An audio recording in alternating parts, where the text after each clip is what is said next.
రోజున లలితా చాలీసా విశిష్టత గురించి తెలుసుకుందాము. లలితాదేవి ఆరాధన స్తోత్రాలలో లలితా చాలీసా చాలా ప్రత్యేకమైనది. ఆ తల్లి యొక్క గొప్పతనాన్ని పరిపరి విధాలుగా కీర్తిస్తూ సాగే ఓ దివ్యమైన ఆరాధనే ఈ లలితా చాలీసా. దేవి యొక్క అనేక స్వరూపాలని, వాటి రూపములను, ఆ రూపాలలో మానవాళికి చేసినటువంటి సేవలను, భక్తుల పట్ల చూపించు కరుణను వివరిస్తూ సాగుతుంది ఈ లలితా చాలీసా. సకల శుభాల కొరకు, కష్టాల నుంచి బయటపడటానికి, సిరి సంపదలతో తులతూగేందుకు, దేవి అనుగ్రహం కొరకు భక్తులు ఎల్లవేళలా పఠించదగ్గది ఈ లలితా చాలీసా. కనుక భక్తితో పారాయణ చేసి దేవి కృపకు పాత్రలు కండి. లలితా పారాయణ మహిమ గురించి తెలుసుకుందాము. చాలా కాలం క్రిందట జరిగినటువంటి ఒక యథార్థ సంఘటన. తమిళనాడులో ఒక సంపన్న కుటుంబం ఉంది. బోలెడంతా ఆస్తి, చాలా కాలంగా సంతానం లేని వారికి వివాహం జరిగిన 10 సంవత్సరాలకు ఒక ఆడబిడ్డ కలిగింది. అలా వారి పూజాఫలం అనుకుని ఆనందంగా ఉన్నారు. ఆ అమ్మాయికి 20వ సంవత్సరం వయసు ఉంటుంది. ఉన్నట్టుండి విచిత్రంగా ప్రవర్తించడం మొదలుపెట్టింది. తను ఎందుకు అలా చేస్తుందో తనకే తెలియదు అని ఏడుస్తూ ఉంటుంది. ఉన్నట్టుండి అరవటము, జుట్టు పీక్కోవడము, సామాన్లు పగలగొట్టడము, అన్నం తినకపోవడము, ఒకవేళ తిన్నా ఎంత తింటుందో తెలియకుండా తింటుంది. అయితే డాక్టర్లకి చూపించారు. అన్ని టెస్టులు నార్మల్గానే ఉన్నాయి అన్నారు. మానసిక ప్రశాంతత కోసము మందులు ఇచ్చారు. అయినా కూడా గుణం కనిపించడం లేదు. రాత్రిలో గట్టిగా ఏడుస్తుంది. అందరికీ భయం మొదలయ్యింది. అప్పుడు ఆ అమ్మాయికి ఏమైంది అని లేక కలిగిన సంతానము చెడు ప్రయోగం జరిగింది, ఇలానే ఉంటే తను బతకదు అని చెప్పేసరికి ఆమె తండ్రి ఎందరో తాంత్రికులను పిలిపించి రకరకాల పూజలు చేయించాడు. ఏవో బలి పూజలు కూడా చేశారట. కానీ ఏమీ ప్రయోజనం కనిపించలేదు. అలా ఒకసారి ఆశ్రమంలో చెన్నైలో పౌర్ణమి పూజకు వెళ్ళిన సమయంలో ఆమె తండ్రి స్వామీజీ దగ్గర కూర్చుని ఏడుస్తూ ఉన్నారు. అక్కడే ఒక అమ్మాయి, అమ్మవారి భక్తురాలు ఉన్నారు.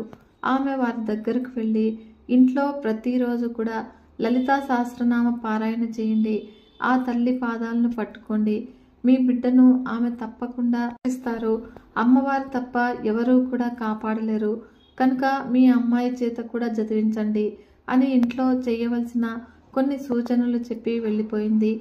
అప్పుడు పౌర్ణమి పూజ చేసి వచ్చిన ఆమె అతనికి అమ్మవారిలాగా కనిపించిందట.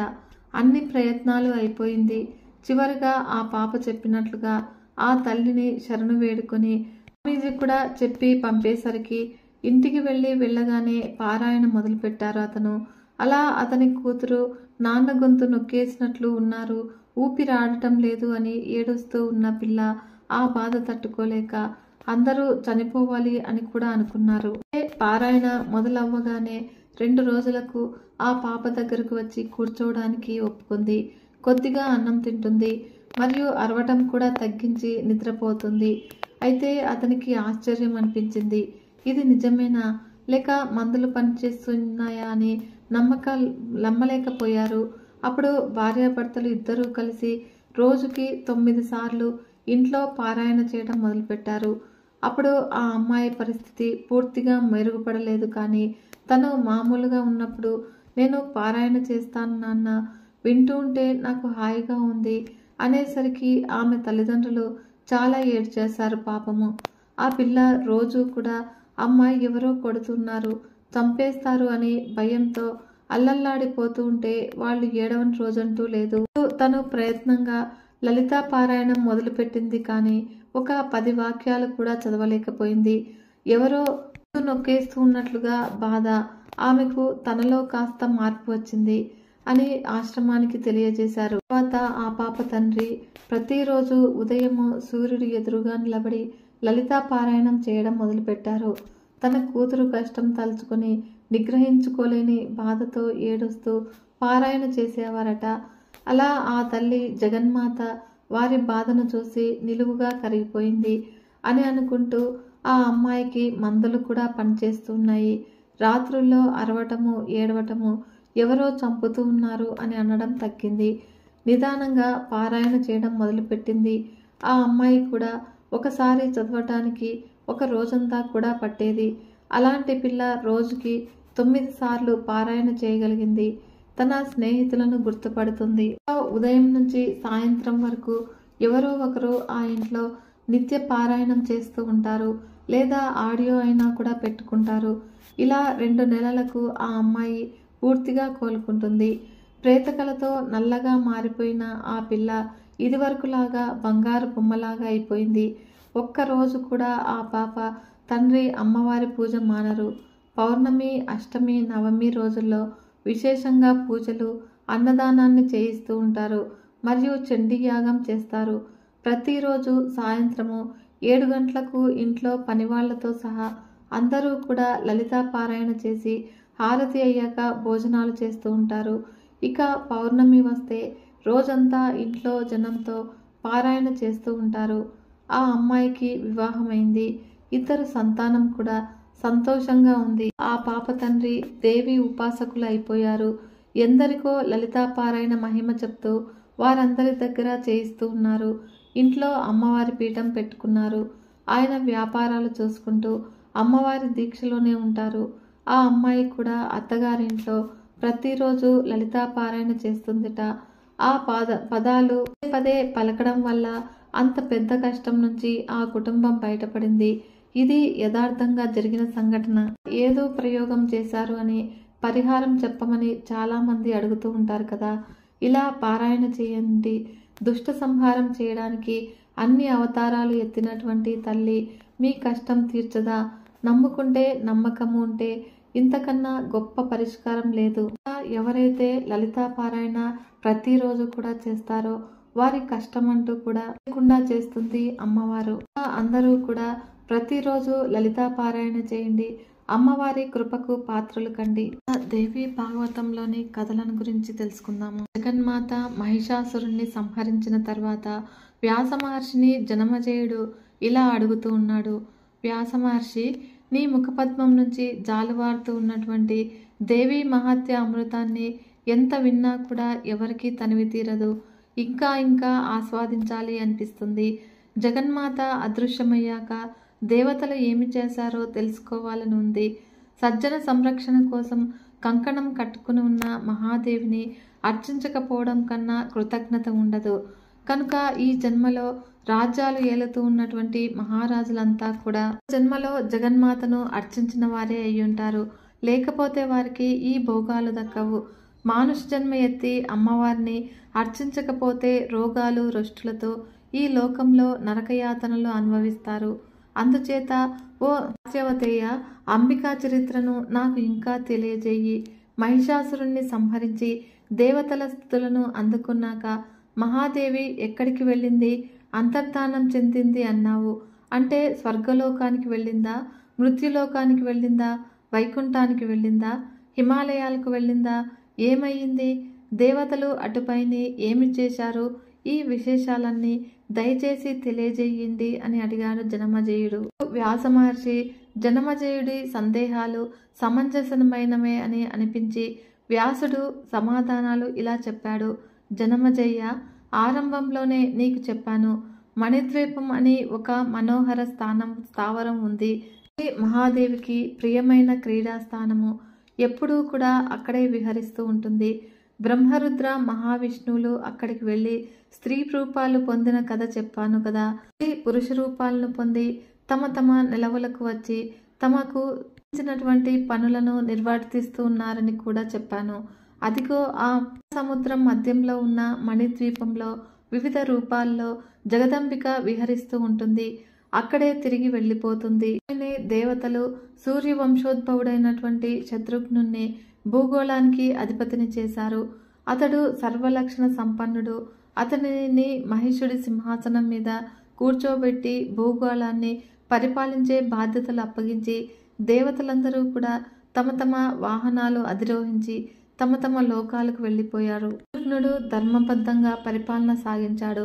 ప్రజలందరూ కూడా సుఖ సంతోషాలతో వర్ధిల్లుతూ ఉన్నారు. సకాలంలో వర్షాలు కురుస్తున్నాయి. భూదేవి పంటలు సమృద్ధిగా అందిస్తుంది. చెట్లు, చేమలు ఫలపుష్పాలతో కళకళలాడుతూ ఉన్నాయి. గోవులు క్షీరరాశుల్ని అందిస్తూ ఉన్నాయి.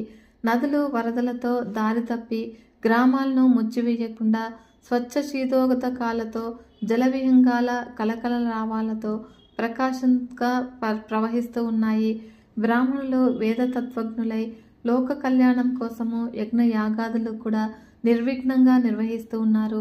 క్షత్రియులు శాస్త్ర విద్యా ప్రావీణులై దాన దయాత్పరులై ప్రజారక్షణ బాధ్యతలు సక్రమంగా నిర్వహిస్తున్నారు. సామంతరాజులందరూ కూడా న్యాయం తప్పకుండా నిగ్రహంతో పరిపాలన సాగిస్తూ ఉన్నారు. ఆగ్రహించకుండా పంచభూతాలు కూడా భావంతో సహకరిస్తూ ఉన్నాయి. కోశాలు ధన సమృద్ధితో, గోష్ఠాలు ఆలమందతో కుశలంగా ఉన్నాయి. ఇలా ప్రజలందరూ కూడా దేవి భక్తి తత్పరులై పరస్పర గౌరవాదులతో ధర్మతత్పరులై వర్తిల్లుతూ ఉన్నారు. ఏ ప్రాంతంలో చూసినా కూడా, ఏ గ్రామంలో చూసినా యజ్ఞయాగాదులు, మండపాలు మనోహరంగా దర్శనమిస్తూ ఉన్నాయి. స్త్రీలు శీలవతులై, సత్యవతులై, పవిత్రతలై అందరి మన్ననలు కూడా పొందుతూ ఉన్నారు. బిడ్డలు విద్యా వినయ వివేక సంపన్నులై పితృభక్తి పరాయణులై ధర్మ మార్గాన ప్రయాణిస్తూ ఉన్నారు. భూలోకంలో ఎక్కడా కూడా అన్యాయం గాని, అధర్మం గాని, అక్రమం గాని మచ్చుకైనా కూడా కనిపించడం లేదు. వేదశాస్త్ర చర్చలు తప్ప వృధావాదాలు వినిపించడం లేదు. దైన్యము, కలహము, అశుభము, అకాల మరణము లాంటివి ప్రజలకు జరగని విషయాలయ్యాయి. ఇలా అందరూ కూడా హాయిగా సుఖ సంతోషాలతో జీవిస్తున్నారు. మిత్రులు విడిపోవడం కానీ, ఆపదల పాలు కావడం కానీ లేనే లేదు. అనావృష్టి లేదు, దుర్భిక్షము లేదు, అంటువ్యాధులు, అనారోగ్యాలు లేవు, పరస్పర మాత్సర్యాలు లేవు, విరోధాలు లేవు. స్త్రీ పురుషులు సమాన గౌరవంతో, నీతి తప్పని ప్రవర్తనతో స్వర్గంలో దేవతల్లాగా సుఖంగా ఆరోగ్యంగా జీవిస్తూ ఉన్నారు. చోరులు, వంచకులు, పాషండులు, కారులు అంటే లోపులు, వేదద్వేషులు, పాపాచారులు అనేవారు లేనే లేరు. అందరూ కూడా ధర్మరతులు, అందరూ సత్యసంధులు, అందరూ కూడా వర్తనులు. గుణాలను బట్టి సత్వ రజో తమో గుణాలను బట్టి బ్రాహ్మణులలో 3 శ్రేణులు ఏర్పడ్డాయి. అందరూ కూడా వేదవేత్తలే కానీ అప్రతిగ్రహము నియమంగా నుంచి ఏది దానంగా స్వీకరించకపోవడము, శాంతచిత్తులై దయామయులై జీవిస్తూ పశుహింస లేని యజ్ఞాలను నిర్వహిస్తూ అధ్యయనము అనేవి 3 తమకు పనులుగా కాలాన్ని సద్వినియోగం చేసుకునేవారు. సాత్వికులు, ఇక రాజసులు ఉన్నారు. వీరు క్షత్రియులకు పురోహితులై విధానంగా మాంసభక్షకులై జీవిక సాగిస్తూ ఉంటారు. వేదాధ్యయనము, అధ్యాపనము, దానము, ప్రతిగ్రహము ఇవి వీరి షట్కర్మలు. తామసులది 3వ కోవ. రాగద్వేషాలు, క్రోధలోభాలు వీరి గుణాలు. ఏదో కొద్దిగా వేదం చెప్పుకొని రాజాస్థానంలో ఉద్యోగులై జీవనం సాగిస్తూ ఉంటారు. కృషి, వాణిజ్యము, పశుపాలన ఇత్యాదులను అద్భుతంగా నిర్వహిస్తూ వైశ్యులు రాజకోశాలను నింపుతూ ఉన్నారు. ధనము సమృద్ధిగా చేకూరుతుంది కదా అని ప్రజల్లో ఏ ఒక్కరూ కూడా మిడిసిపడటం లేదు. జనమజయ శత్రుఘ్నుడి పరిపాలన ఇలా సాగుతూ ఉంది. మహిషాసురుడి పాలనలో పడిన కష్టాలను అన్నింటినీ కూడా ప్రజలు మర్చిపోయారు. అమ్మవారిని ఆరాధించడంలో అందరూ కూడా అపారంగా మనశ్శాంతిని పొందుతూ ఉన్నారు. సర్వపాప వినాశకము, శాంతి సౌఖ్యప్రదము అయినటువంటి దేవీ మహత్యాన్ని మరింతగా ఆస్వాదించాలని కోరుకుంటున్నావు కదా, ఆలకించు చెబుతాను. నిశుంభులు అని 2 రాక్షస సోదరులు ఉండేవారు. బలాఢ్యులు, పురుషులకు అవధ్యులు, పీడకులు, దురాచారులు, మదోన్మత్తులు, లోకకంటకులు, అపార దానవసేన సమేతులు. వీరిద్దరినీ కూడా మహాఘోర సంగ్రామంలో జగన్మాత సంహరించింది. చండాముండులు, రక్తబీజ, ధూమ్రాక్షులు అనే మహాక్రూర రాక్షసులను కూడా అదే యుద్ధంలో మట్టుపెట్టింది. లోకాలను రక్షించింది. సకల దేవతలతోనూ సకల మానవులతోనూ సంస్తుతులు అందుకుంది. వ్యాస మహర్షి ఇలా చెప్తూ ఉంటే జనమజయుడు ఇలా అంటూ ఉన్నాడు. వ్యాస మహర్షి, నువ్వు ఇలా సంగ్రహంగా చెప్పేస్తే నాకు తృప్తి కలదు. ఎవరు ఈ శుంభ నిశుంభులు మహాబలవంతులు ఎలా అయ్యారు? మహిషాసురుడికి లాగానే వీరికి స్త్రీవధత్వము ఎలా ప్రాప్తించింది? ఏమి తపస్సు చేశారు? ఎవరైనా వరాలు ఇచ్చారా? కట్టుకడపటికి ఎలా మరణించారు? ఇవన్నీ కూడా సవిస్తరంగా చెప్పింది నా కుతూహలానికి సంతృప్తిని కలిగించు అని అడగ్గా వ్యాస మహర్షి, జనమేజయ, నువ్వు ఇలా అడుగుతావని తెలుసు, అందుకే సవిస్తరంగా చెప్పడానికి సిద్ధంగా ఉన్నాను. ఇది ఒక దివ్య కథ, సర్వపాప ప్రణాశిని దేవి చరిత్రము, సర్వార్థ ఫలప్రదము శుభప్రదము చెబుతున్నాను, ఆలకించు అని. పూర్వకాలంలో శుంభ నిశుంభులు అని ఈ భూగోళం మీద ఇద్దరు రాక్షసులు ఉండేవారు. పాతాళం నుంచి భూగోళానికి వచ్చారు. ఇద్దరూ కూడా శుభదర్శనులే, యవ్వనంలో ఉన్నారు. కానీ సాంసారిక సుఖాల వైపు వెళ్ళక ఇంద్రియాలను నిగ్రహించుకొని గొప్ప తపస్సు చేశారు. ఎన్నో దకాలను త్యజించి పరమ పావనమైన పుష్కర క్షేత్రంలో యోగ విద్యా ప్రభావంతో 1000 సంవత్సరాలు తీవ్ర తపస్సు చేశారు. స్థిరంగా ఒకే యోగాసనంతో చేసిన ఆ తపస్సుకి బ్రహ్మదేవుడు సంతృప్తి చెందాడు. హంసవాహనంపై బయలుదేరి వారి దగ్గరికి వచ్చారు. వాళ్ళు కళ్ళు మూసుకుని తపస్సు చేసుకుంటూనే ఉన్నారు. అప్పుడు బ్రహ్మదేవుడే పలకరించారు, శుంభా నిశుంభులారా, ఇక లేవండి, మీ తపస్సులకి సంతృప్తి చెందాను, ఏ వరం కావాలో కోరుకోండి, ఇస్తాను అని అన్నాడు బ్రహ్మదేవుడు. యోగ సమాధి నుంచి దిగి శుంభా నిశుంభులు లేచి నిలబడ్డారు. బ్రహ్మకు ప్రదక్షిణం చేశారు, సాష్టాంగ పడ్డారు. నిరాహారం వల్ల నీరసించిన కంఠస్వరంతో బ్రహ్మదేవుణ్ణి స్తుతించారు. చతుర్వదన, తపస్సులకి నువ్వు సంతృప్తి చెందితే మాకు అమరత్వాన్ని వరంగా ప్రసాదించు. ఈ లోకంలో ఏ జీవికైనా మరణాన్ని మించిన భయం ఏముంది? ఆ భయాన్ని తొలగించుకోవడం కోసము ఈ వరాన్ని అడుగుతూ ఉన్నాము కనుక వెంటనే మా కోరిక తీర్చి మరణ భయాన్ని తొలగించు అని అన్నారు. ఈ అభ్యర్థనకు చతుర్ముఖుడు ఆశ్చర్యపోయాడు. శుంభా నిశుంభులారా, ఇదెక్కడి వైపరీత్యము? మీరు అడగదగినదేనా ఇది? నాకు మాత్రము ఇవ్వదగినది కాదు. పుట్టినవాడు గిట్టక తప్పదు, గిట్టినవాడు పుట్టక తప్పదు. ఇది విశ్వకర్త చేసినటువంటి నియమము, సృష్టి ఆది నుంచి కూడా అమలులో ఉన్న నియమము కనుక దీన్ని తప్పించడము నా వల్ల కాదు. పుట్టిన ప్రతి ప్రాణి కూడా ఎప్పటికో అప్పటికి గిట్టకవలసిందే, అందుచేత మరొకటి ఏదైనా కోరుకోండి అని అన్నాడు. శుంభా నిశుంభులు ఆలోచనలో పడ్డారు, పరస్పరము చర్చించుకున్నారు. ఇక ఒక నిర్ణయానికి వచ్చి బ్రహ్మదేవుడి పాదాలపై పడ్డారు. సృష్టికర్త, సరే, నువ్వన్నట్లయితే మరొకటి అడుగుతూ ఉన్నాము, ప్రసాదించు. అమరుల చేతిలో గాని, మానవుల చేతిలో గాని, జంతువుల చేతిలో గాని, పక్షుల చేతిలో గాని, ఏ పురుషజాతి చేతిలోనూ కూడా మేము మరణించకుండా వరం ప్రసాదించు. ఆడజాతికి మేము భయపడము, అబలలు మా ముందు నిలవలేరు, అందుచేత పురుషజాతి వల్ల మాకు ప్రాణాపాయం లేకుండా అనుగ్రహించు చాలు అని అన్నారు. బ్రహ్మదేవుడు సరే అన్నాడు. హంసపై ఎక్కి మాయమైపోయాడు. అప్పుడు శుంభా నిశుంభులు తమ పాతాళానికి తిరిగి వెళ్లారు. పురోహితుడు భృగు మహర్షికి విషయం విన్నవించారు. అతడు ఒక శుభముహూర్తాన బంగారు సింహాసనం చేయించి వీరిలో జ్యేష్ఠుడు కనుక శుంభుడికి పట్టాభిషేకం జరిపించాడు. సర్వ దానవ సామ్రాజ్యానికి శుంభుడు ప్రభు అయ్యాడు. అలా ఆనందించి సేవించడానికి ఎందరెందరో దానవ మహావీరులు వచ్చారు, సమైక్యాన్ని ప్రకటించారు.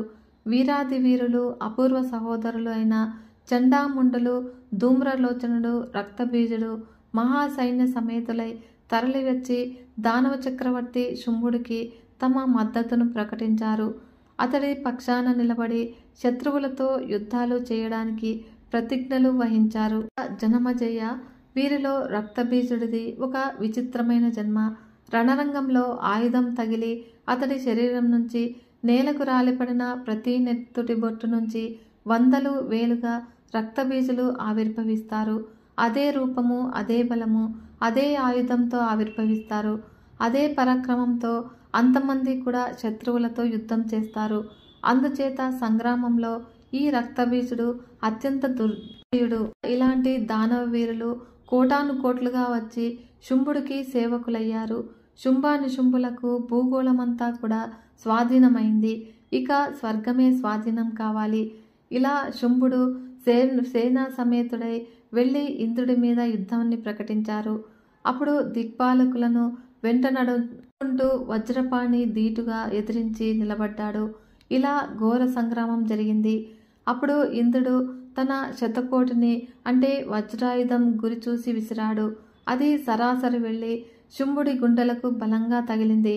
వాడు ఆ దెబ్బకు మూర్ఛపోయాడు. అప్పుడు రథం నుంచి నేలకు ఒరిగిపోయాడు.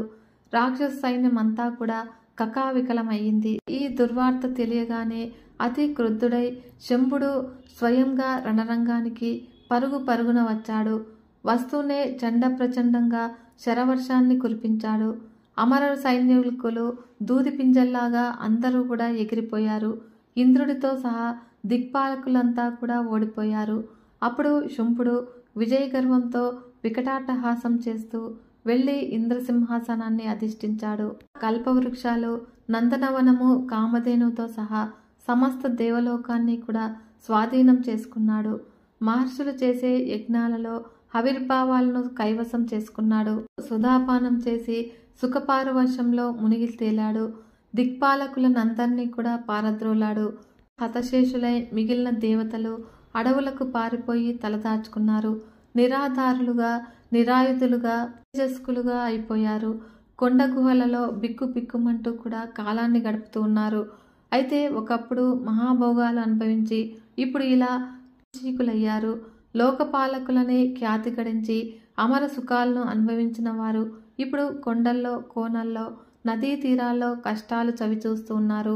జనమజయ్య దైవాధీనాలు కదా, ఎప్పుడు ఎవరిని వరిస్తాయో, ఎవరిని త్యజిస్తాయో ఊహించడం చాలా కష్టం సుమా. బలవంతులు, ధనవంతులు, జ్ఞానవంతులు అయితేనేమి ఈవేళ దైన్యాన్ని అనుభవిస్తూ ఉన్నారు. కాలమహిమ అటువంటిది. జనమజయ్య, ఈ కాలమహిమ చిత్రాతి విచిత్రంగా ఉంటుంది. ఒకడిని ఒకప్పుడు మహారాజును చేస్తుంది. అంతలోనే అతడినే భిక్షువుగా చేస్తూ ఉంటుంది. బంటవుతాడు, బంటు రాజవుతాడు. దాత యాచకుడవుతాడు. బలవంతుడు బలహీనుడవుతాడు. పండితుడు అజ్ఞాని అవుతాడు. మహాశూరుడు మహాబీరు అవుతాడు. యజ్ఞాలు చేసి సంపాదించుకున్నటువంటి ఇంద్ర పదవిని ఈనాడు కోల్పోయి శచీపతి అడవుల పాలయ్యాడు. కాలమే ధర్మిష్ఠుణ్ణి చేస్తుంది. మళ్ళీ అదే కాలము అదే మనిషిని పాపిష్ఠుణ్ణి, అజ్ఞాన్ని చేస్తుంది. ఇందులో ఆశ్చర్యపోవలసింది ఏమీ లేదు. కాలమహిమ అటువంటిది. బ్రహ్మ, విష్ణు, మహేశ్వరులకే ఇటువంటి కష్టాలు తప్పలేదు. విష్ణుమూర్తి జన్మ ఎత్తాడు. మహాశివుడు పుర్రె చేతబట్టి భిక్షాటనం చేస్తాడు. కాలమే అన్ని వేళలా కూడా అందరికన్నా బలీయంగా ఉంటుంది. జనమజయ్య, శుంభుడు స్వర్గ సామ్రాజ్యాన్ని ఆక్రమించి 1000 ఏళ్లు గడిచింది. అడవుల్లో జీవిస్తూ ఉన్నటువంటి దేవతలంతా కూడా క్రమక్రమంగా సంఘటితులయ్యారు. బృహస్పతిని సలహా అడిగారు. మన రాజ్యాలన్నీ కూడా, మన భోగాలను తిరిగి పొందటానికి ఏదైనా ఉపాయం చెప్పమని అడిగారు. అప్పుడు వేద మంత్రాలను సరిగ్గా పఠిస్తే వాంఛితాలు నెరవేరుతాయి అంటారు కదా. కోరికలను తీర్చే యజ్ఞాలు, యాగాలు ఉన్నాయి అంటారు కదా. అవన్నీ కూడా నీకు తెలుసు. నీకు మాత్రమే తెలుసు.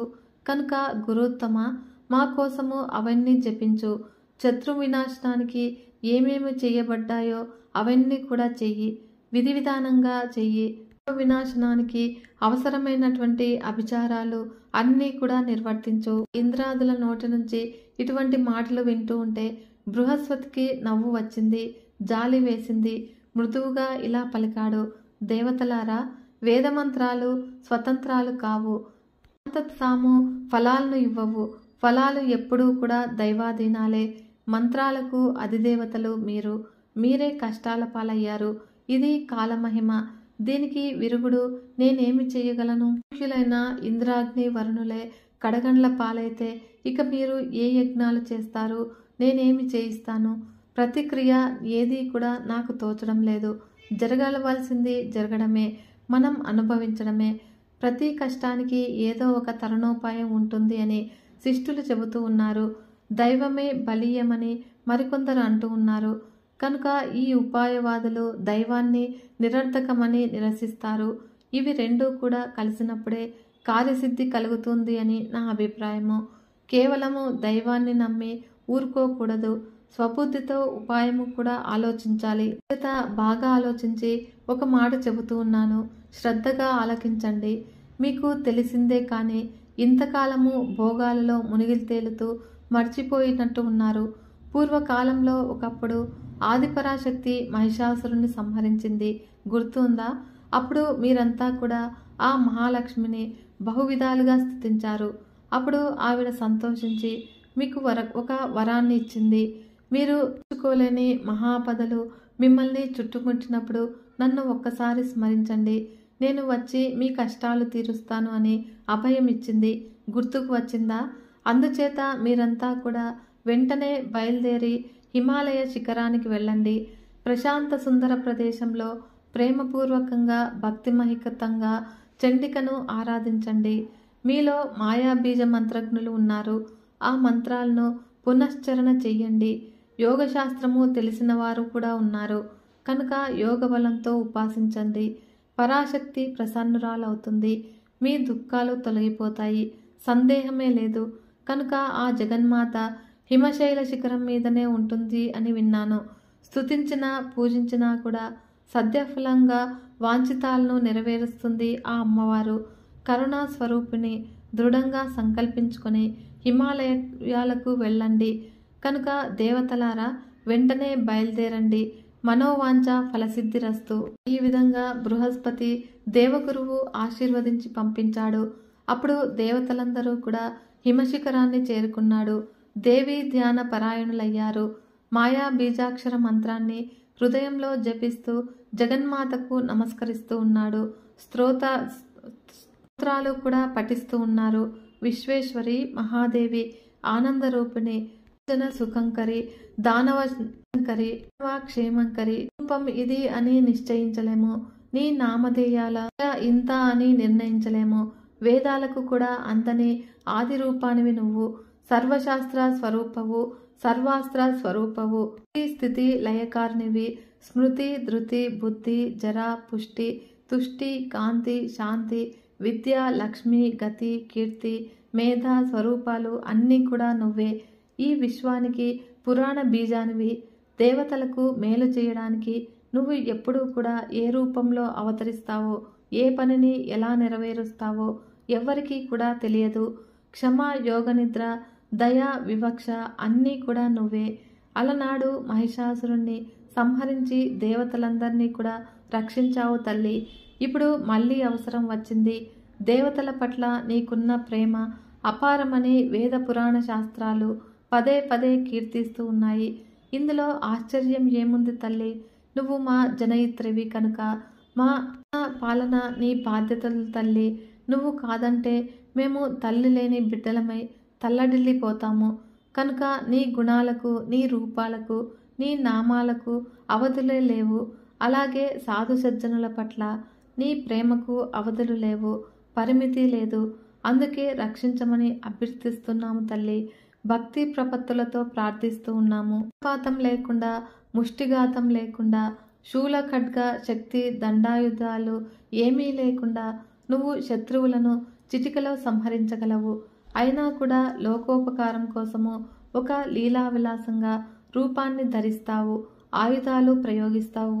లేకుండా కార్యోత్పత్తికి జరగదనేది శాశ్వత సత్యము. అనుమానాది ప్రమాణాలతో మేమంతా కూడా తర్కించుకుంటూ ఉంటాము. ఈ విశ్వానికి నువ్వే కర్తవని బ్రహ్మ, విష్ణు, మహేశ్వరులు సృష్టి స్థితి లయకర్తలని పురాణాలు చెబుతున్నా కూడా ఆ ముగ్గురిని కూడా యుగాదిలో సృష్టించదని నువ్వే కనుక ఇతర జగన్మాతవు నువ్వే. ఆ త్రిమూర్తులు అలనాడు నిన్ను ఆరాధిస్తే సంతోషించి ముగ్గురికి కూడా 3 శక్తులు ప్రసాదించావు. ఆ శక్తులు నీ రూపాలే. వాటి సాయంతోనే ఈ ముగ్గురు కూడా తమ విధులను నిర్వహించగలుగుతూ ఉన్నారు. యతీశ్వరులమని చెప్పుకుంటూ లోకుల చేత పాదపూజలు అందుకుంటున్నవారు నిజంగా నిన్ను ఉపాసించకపోతే వారు యతులు కాదు, వట్టి మందమతులు. నువ్వు విశ్వజనునివి, పరావిద్యకు వాంఛాప్రదవు, ముక్తిప్రదవు. రాదులే నిన్ను సేవిస్తూ ఉన్నారు. దేవదానవులు నిన్ను అర్చిస్తూ ఉన్నారు. అటువంటి నీ దివ్య చరణారవిందాలను ధ్యానించని అల్పబుద్ధులను ఏమనాలి? విధివంచితులు అంటే వీరుగాక వేరెవరు?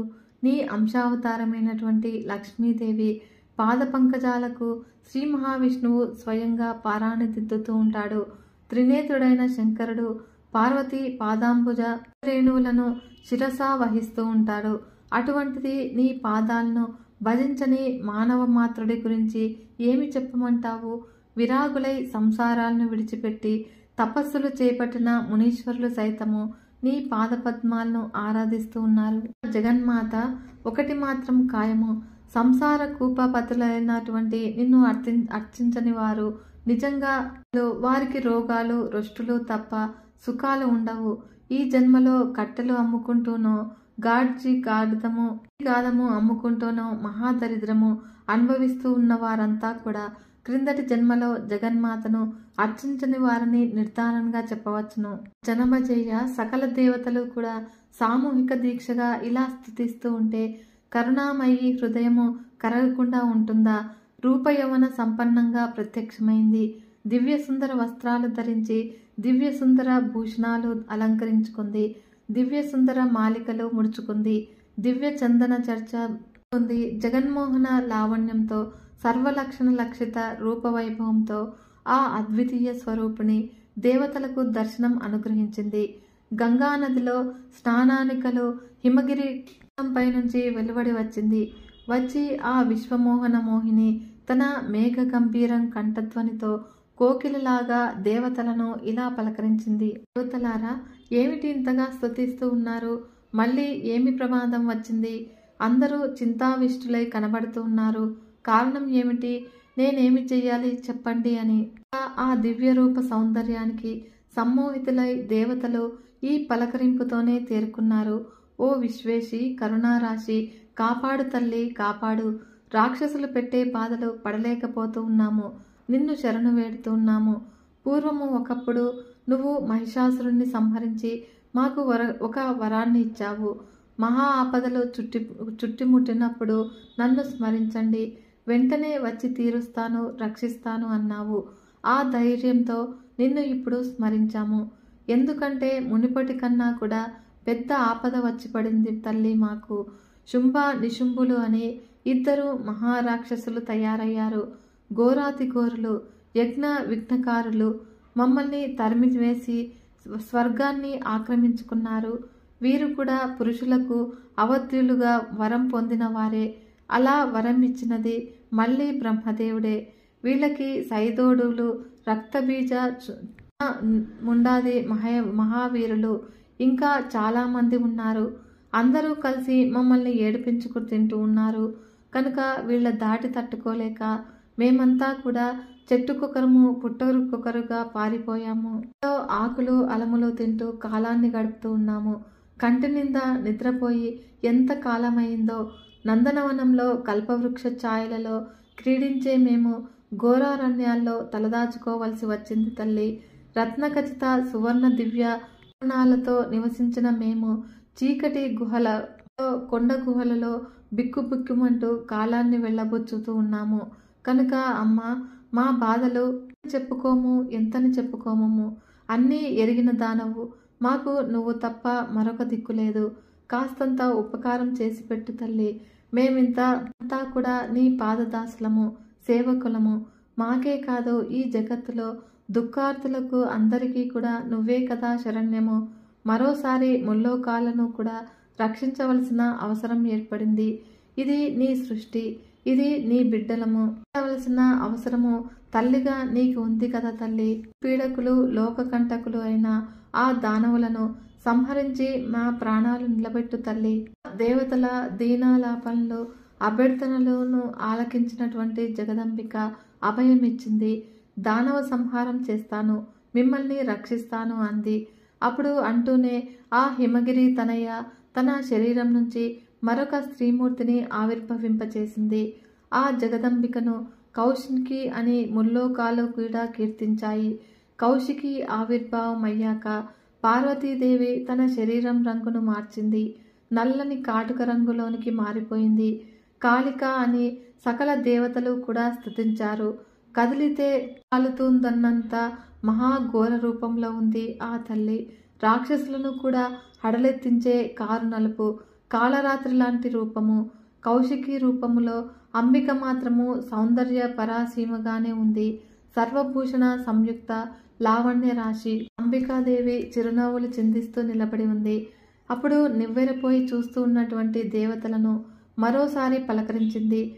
దేవతలారా, నిర్భయంగా ఉండండి. మీ శత్రువులను సంహరిస్తాను. కర్తవ్యము కర్తవ్యమే. ఇక చూడండి, రణరంగంలో వీరవిహారం చేస్తాను. శుంభ నిశుంభాదులను మట్టుబెట్టి మీకు ఆనందం కలిగిస్తాను అని అంటూనే తన వాహనాన్ని అధిరోహించి కాళికాదేవిని పార్శ్వభాగంలో కూర్చోబెట్టుకుంది. శుంభుడి రాజధానికి చేరుకుంది. రాజధానికి సమీపంలో ఉన్న ఉద్యానవనంలో దిగింది. కాళికను ఎట్ట ఎదుట శ్రోతగా కూర్చోబెట్టుకుని తాను అత్యద్భుతమైన సంగీతాన్ని పాడనారంభించింది. ఆ జగన్మోహన సంగీతానికి చరాచర జగత్తు కూడా పరవశించింది. కోకిలలు సిగ్గుతో తలవంచుకున్నాయి. లేడుకూనలు మేతమాని చెవులు రెక్కించి నిలిచి ఉన్నాయి. పుట్టల్లోని నుంచి పాములు పడగలు బయటికి పెట్టి ఊపుతూ ఉన్నాయి. ఆకాశంలో అదృశ్య రూపాలతో ఉన్న దేవతలు అచ్చమైన నాదానందంతో తొలిసారిగా చవిచూస్తూ ఉన్నారు. ఆ సమయానికి చండాముండాసులిద్దరూ కూడా వ్యాహాళిగా అటువైపుగా వచ్చారు. గానానికి దృష్టులై అప్రయత్నంగా అక్కడికి వచ్చి గానం చేస్తూ ఉన్నటువంటి అంబికామూర్తిని చూశారు. ఎదుట కూర్చున్నటువంటి కాళికాదేవిని చూశారు. ఆ దివ్యగాన సౌందర్యానికి, గాత్ర సౌందర్యానికి ముగ్ధులయ్యారు. ఆశ్చర్యచకితులయ్యారు. పరుగు పరుగున వెళ్లి తమ ప్రభువు శుంభుణ్ణి సన్నిధిలో వాలారు. వంచి నమస్కరించి మధురాతి మధురంగా పలికారు.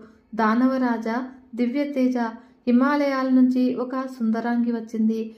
కామమోహిని అంటే అతిశయోక్తి కాదు. వాహనాన్ని అధిరోహించి కూర్చుంది. దేవగంధర్వ లోకాలన్నీ కూడా తిరిగిన వాళ్ళమే కదా. ఎక్కడా కూడా ఇంతవరకు ఇలాంటి సౌందర్య రాశిని చూడలేదంటే నమ్ము. కనీసము వినలేదు కూడా.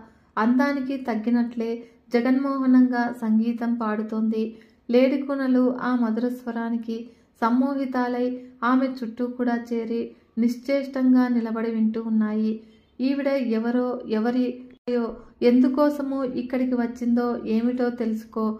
నువ్వు పరిగ్రహించడానికి అన్ని విధాలుగా తగిన కామినీమణి అని మాకు అనిపించి పరుగు పరుగున వచ్చి నీకు విన్నవిస్తూ ఉన్నాము. కనుక ఆ కళ్యాణలోచన ఎవరో తెలుసుకొని ఇంటికి ఆహ్వానించి ఇల్లాల్ని చేసుకో. ఇలాంటి నారీమణి మరి దొరకదనుతుంది అని మేము అనుకోము. ఇలా రత్నరాశులన్నీ కూడా కొల్లగొట్టావు. ఈ నారీరత్నం కూడా నీకు దక్కితే శోభాయమానంగా ఉంటుంది. ఐరావతము, ఉచ్చైశ్రవము, పుష్పకము, కుబేరుడి నిధులు, వరుణుడి నక్షత్రము, పారిజాతము, కామధేనువు, వరుణపాశము, యమదండము ఇత్యాదులన్నీ కూడా బలాత్కారంగా కైవసం చేసుకున్నావు.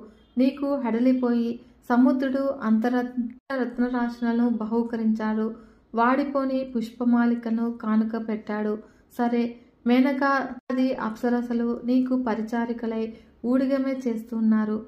ఇలా సృష్టిలో ఉత్తమోత్తమైనది ప్రతిదీ కూడా బలాత్కారంగానే అయినా నీ అధీనంలోనికి వచ్చింది. మరింకా ఈ కాంతారత్నం కూడా నీకు చేరితే నీ ఐశ్వర్యానికి, శౌర్యానికి పరిపూర్ణత సిద్ధిస్తుంది. ఇన్నింటినీ దక్కించుకున్నవాడు ఎవడూ కూడా ఈమెను విడిచిపెట్టడు. ఇప్పటి వరకు కూడా నీ ఇంటిలో ఉన్న రత్నాల కన్నింటికి కూడా ఈమె రాకతో సార్థక్యము చేకూరుతుంది. లేదంటే అవి రత్నాల వంటివి అయిపోతాయి. అంతటి కన్యారత్నము ఈవిడ. కనీ విని ఎరుగని సౌందర్యము. గట్టిగా ప్రయత్నించి సొంతం చేసుకో. మధురంగా, మధురాక్షరంగా చండాముండలు చెప్పే వార్త విశేషాలని కులాసాగా ఆలకించాడు శుంభుడు. ముఖం వికసించింది. సన్నిధిలో ఉన్న సుగ్రీవుణ్ణి ఆజ్ఞాపించాడు. సచివ, సుగ్రీవ దానవ, దౌత్యము నిర్వహించవయ్యా. నువ్వు విచక్షణుడివి, నిపుణుడివి. కార్యం సాధించుకురా. అక్కడికి వెళ్ళి ఏది చెప్పాలో, ఎలా చెప్పాలో అలా చెప్పి ఆ కృషోదరి అంతటా తానుగా ఇక్కడికి వచ్చేటట్లు చెయ్యి. నీకు తెలుసుగా, మణుల దగ్గర భేద దండోపాయాలు పనికిరావని, కేవలం సామధానాలై ఉపయోగించాలి అని శృంగార కోవిదులు చెబుతూ ఉన్నారు. భేదోపాయం వల్ల రసాభాసము, దండోపాయం వల్ల రసభంగమును, అందుచేత సుతరాము కూడా పనికిరావు. నీ వంటి నేర్పరులు పూనుకొని సామధానాలను మధుర వాక్యాలతో మిళయిస్తేనే కాని కామినీమణి ఉంటుందా? జయోస్తు, వెళ్ళిరా అని చెప్పి పంపించాడు. దానవ సుగ్రీవుడు ఆ ఉద్యానవనం చేరుకున్నాడు. సింహవాహనం మీద మూర్తిభవించిన సౌందర్య రాశిని చూశాడు. సరాసరి వెళ్ళి సాష్టాంగపడ్డాడు. సుకుమారంగా మధురాతి మధురంగా సంభాషించాడు. సుందరవదనారవింద, శుంభుడు అనే దానవ చక్రవర్తిని గురించి ఎప్పుడైనా విన్నావా? సర్వాంగ సుందరుడు, ముల్లోకాలకు అధిపతి, ఇంద్రాది దిక్పాలకులందరినీ కూడా జయించిన శూరుడు, వీరుడును. ఆ మహారాజు పంపితేనే నేను ఇలా దగ్గరికి వచ్చాను. నీ రూప సౌందర్యం గురించి ఆ మహాత్ముడు ఇప్పుడే విన్నాడు. విన్నప్పటి నుంచి మనస్సంతా కూడా నీకే అర్పించి ఆనందపడిపోతూ ఉన్నాడు.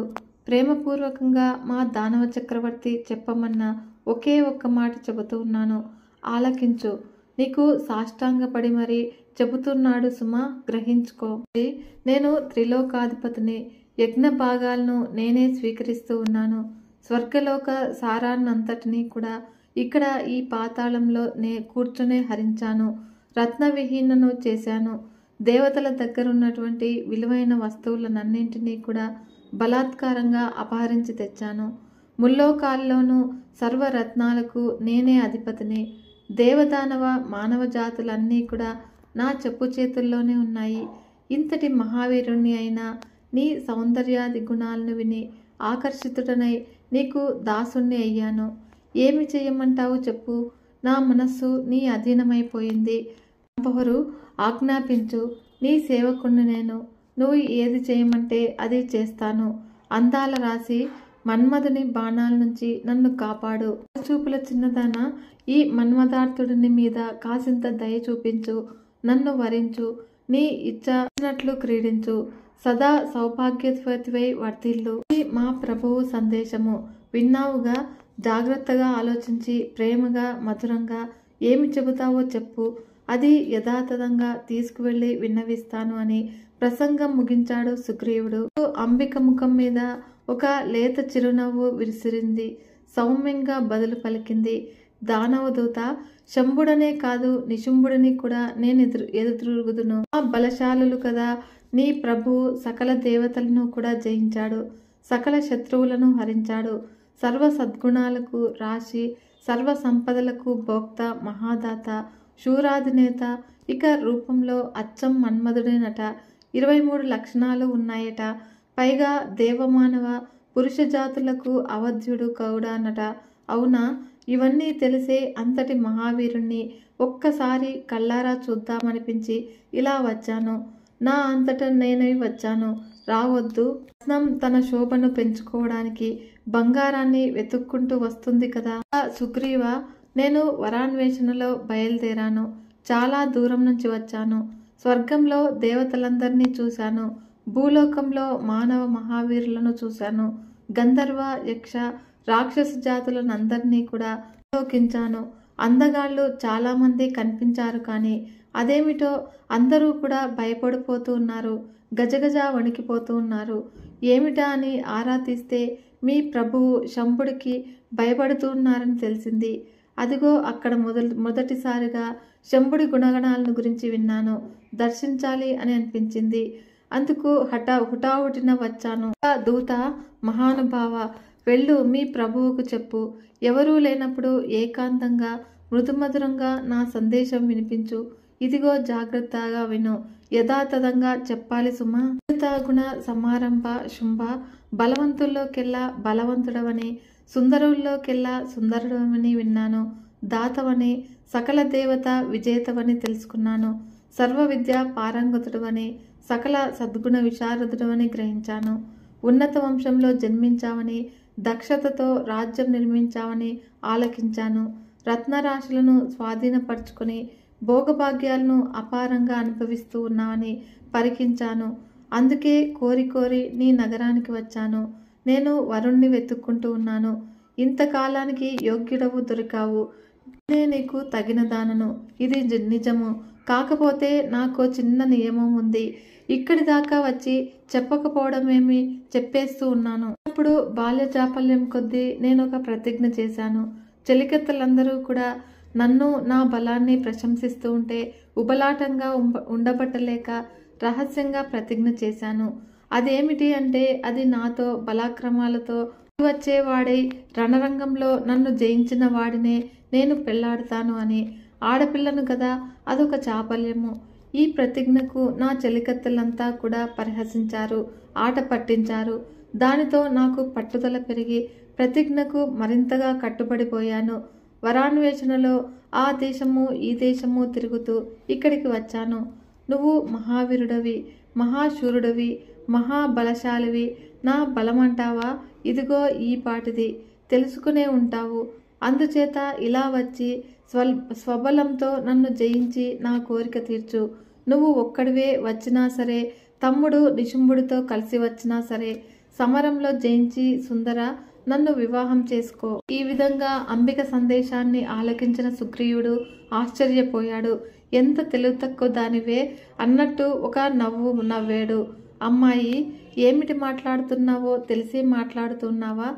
ఏమిటి ఈ సాహసం? ఆడదాన్ని అనిపించుకున్నావు. ఇంద్రాది దేవతలను ఓడించిన చండ శాసనుడితో నీకు తలపడదావా? అతన్ని జయించగలిగిన వాడు ఈ ముల్లోకాల్లోనే లేడు. ఒక నువ్వా సుందరి? ఫలాలు తెలుసుకోకుండా ఇలా ఎవరు పడితే వారితో కయ్యానికి కాలు దువ్వకూడదు. సమరాలు గిమరాలు నీకెందుకు గాని? మా ప్రభువు ఏదో నీ మీద మనసు పడ్డాడు. అంగీకరించి వివాహం చేసుకో, సుఖపడు. మూర్ఖంగా పంతాలకి పోవద్దు. నా మాట విను. నిశుంభుడిని వరించు లేదా నిశుంభుడిని వరించు. శృంగారము సర్వప్రాణి కోటికి ఆనందదాయకమే. అందున నీలాంటి అందగత్తెలకు యువతులకు ఇంకాను. ఇప్పుడు నువ్వు నా వెంట రాకపోతే మా ప్రభువుకి కోపం వస్తుంది. సేవకులను పంపించి నిన్ను బలాత్కారంగా తీసుకుపోతాడు. జుట్టు పట్టుకుని లాక్కుపోతాడు. అసలే రాక్షసులు శుంభుడి సన్నిధిలో పడేస్తారు. అదెంత అవమానమో ఆలోచించు. సిగ్గుని కాపాడుకో. తన్వంగి సాహసాలు చెయ్యకు. గౌరవంగా అడిగాడు, గౌరవంగా పద. గౌరవం తక్కించుకో. యుద్ధం ఎక్కడా, రథ సౌఖ్యం ఎక్కడా? సారాసార వివేకం ఉండవద్దు. నువ్వు ఎంతో అదృష్టం చేసుకున్నావు కనుక ఇలాంటి సువర్ణావకాశం లభించింది. శుభప్రదంగా ఉంటుంది. నా మాట విని శుంభుణ్ణో నిశుంభుణ్ణో వివాహం చేసుకో అనే అంబిక ఇలా అంటుంది. దూత, నువ్వు చెబుతున్నది అంతా వాస్తవమే. అంగీకరిస్తూ ఉన్నాను. శుంభ నిశుంభులు మహావీరులని, మహాక్రూరులని నాకు బాగా ఎరుగుదును. కానీ ఏం చెయ్యను? చిన్నపాటి నా ప్రతిజ్ఞ తీరాలి కదా. లేకపోతే చెలికత్తల్లో నాకు నగుబాటు కాదు, అవమానం కాదు, సిగ్గుచేటు కాదు. అందుచేత శుంభుడు కానీ నిశుంభుడు కానీ ఎవడు బలవత్తరుడైతే వాడే నా భర్త.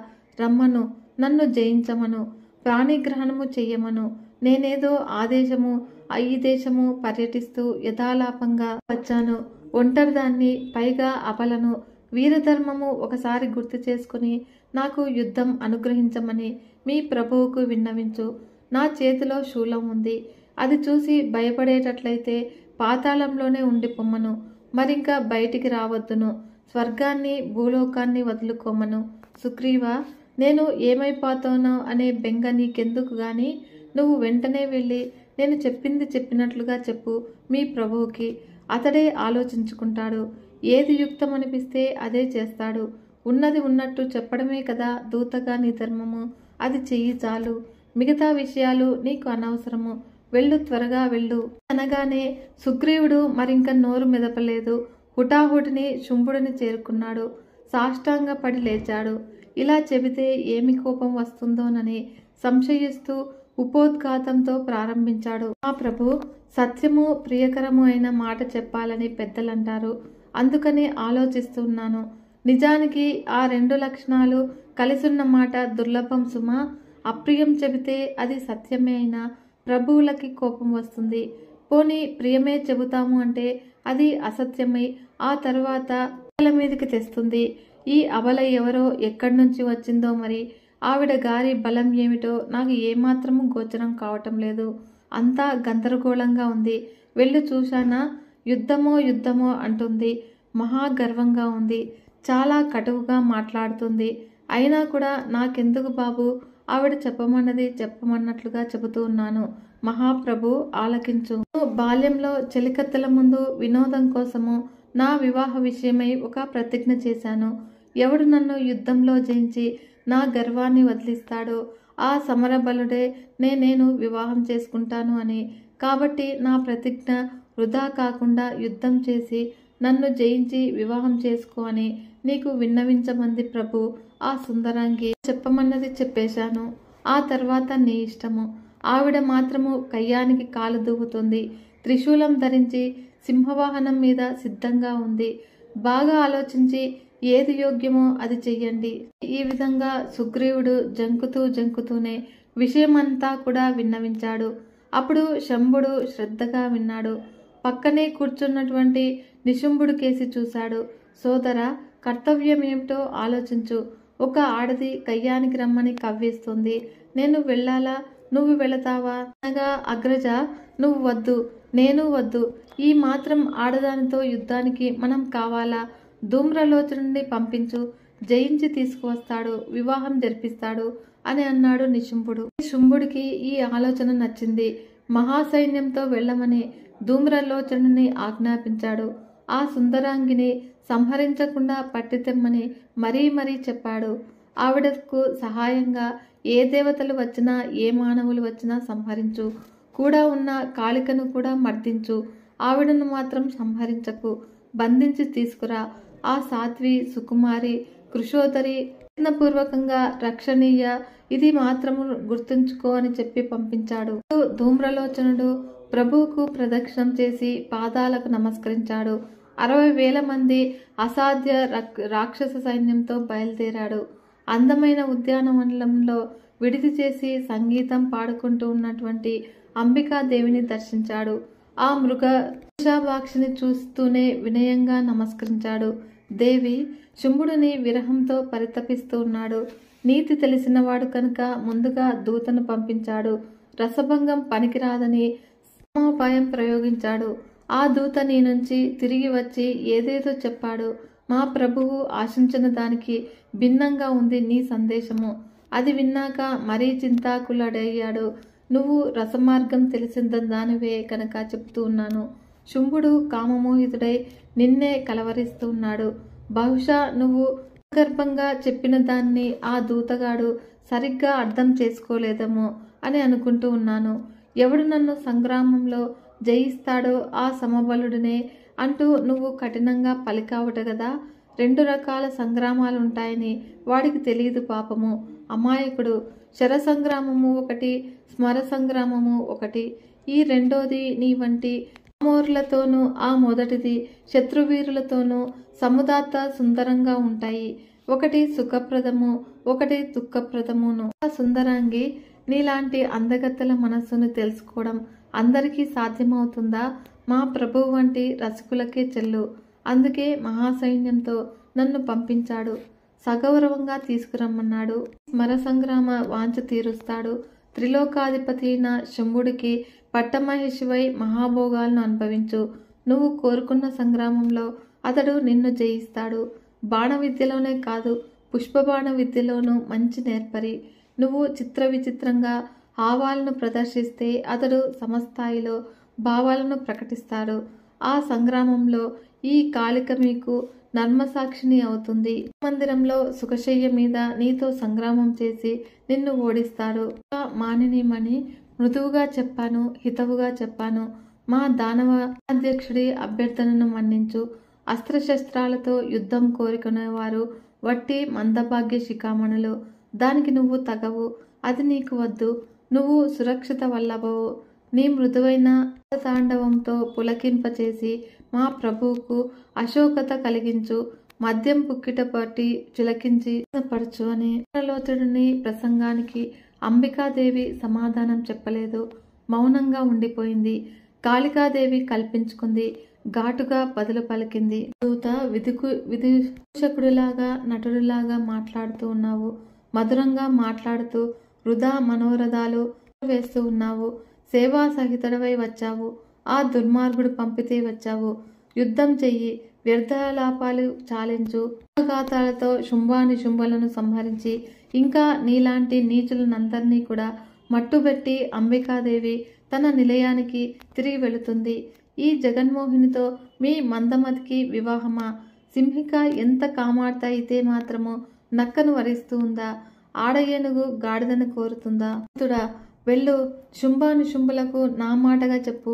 యుద్ధానికి రమ్మను, లేదంటే శరణు వేడుకోమను. పాతాళంలో దాక్కోమను అనగానే ఈ మాటలు ధూమ్రలోచనంలో కోపాగ్నిని రగిల్చాయి. కురూపి, ముందు నిన్ను సంహరించి తర్వాత ఈ అంబికను బంధించి మా ప్రభువు సన్నిధికి తీసుకువెళతాను. కానీ రసభంగం అవుతుంది అని భయపడుతూ ఉన్నాను. అంటే ఈ పాటికే నీ పని చేసుండేవాణ్ణి అని గర్జించాడు. మందమతి, ధనుష్మంతుడెవడూ కూడా ఇలా సంశయించడు. అశక్తుడవై నిన్ను నువ్వు పొగుడుకుంటూ ఉన్నావు. సామర్థ్యమే ఉంటే ధనుస్సు ఎక్కుపెట్టు, శరం సంధించు, సరాసరి యమలోకానికి పోదు గాని. ఈ విధంగా కాళికాదేవి ఆగ్రహోదగ్రంగా మాట్లాడేసరికి ధూమ్రలోచనుడు ధనుస్సు ఎక్కుపెట్టాడు. శరవర్షాన్ని కురిపించాడు. ఆకాశంలో అదృశ్య రూపులై విమానాల్లో కూర్చుని తిలకిస్తూ ఉన్నటువంటి దేవతలు కాళికను జయ జయధ్వానాలతో స్తుతిస్తూ ఉన్నారు. కాళికాదేవి ధూమ్రలోచనుడిపై ధీటుగా బాణాలు కురిపించింది. వివిధ ఆయుధాలతో ఘోరంగా యుద్ధం జరిగింది. ధూమ్రలోచనుడి రథానికి పూంచిన గాడిదలను కాళిక ముందుగా సంహరించి తీవ్ర బాణాలతో రథాన్ని భగ్నం చేసింది. విజయ గర్వంతో వికటాట్టహాసం చేసింది. ఇంతలోకి వాడు మరో రథాన్ని అధిరోహించి క్రోధంతో బగబగలాడుతూ చురకత్తులు విసిరాడు. అప్పుడు కాళికాదేవి వాటన్నింటినీ కూడా మధ్యలోనే ఖండించి అతడి రథానికి ఇరువైపులా కూడా రక్షకులుగా ఉన్న రాక్షసులను సంహరించింది. అతడిని గాడిదలను మట్టుపెట్టింది. వాడి ధనస్సును విసిరివేసింది. దిక్కులు పిక్కటిల్లేలాగా శంఖనాదం చేసింది.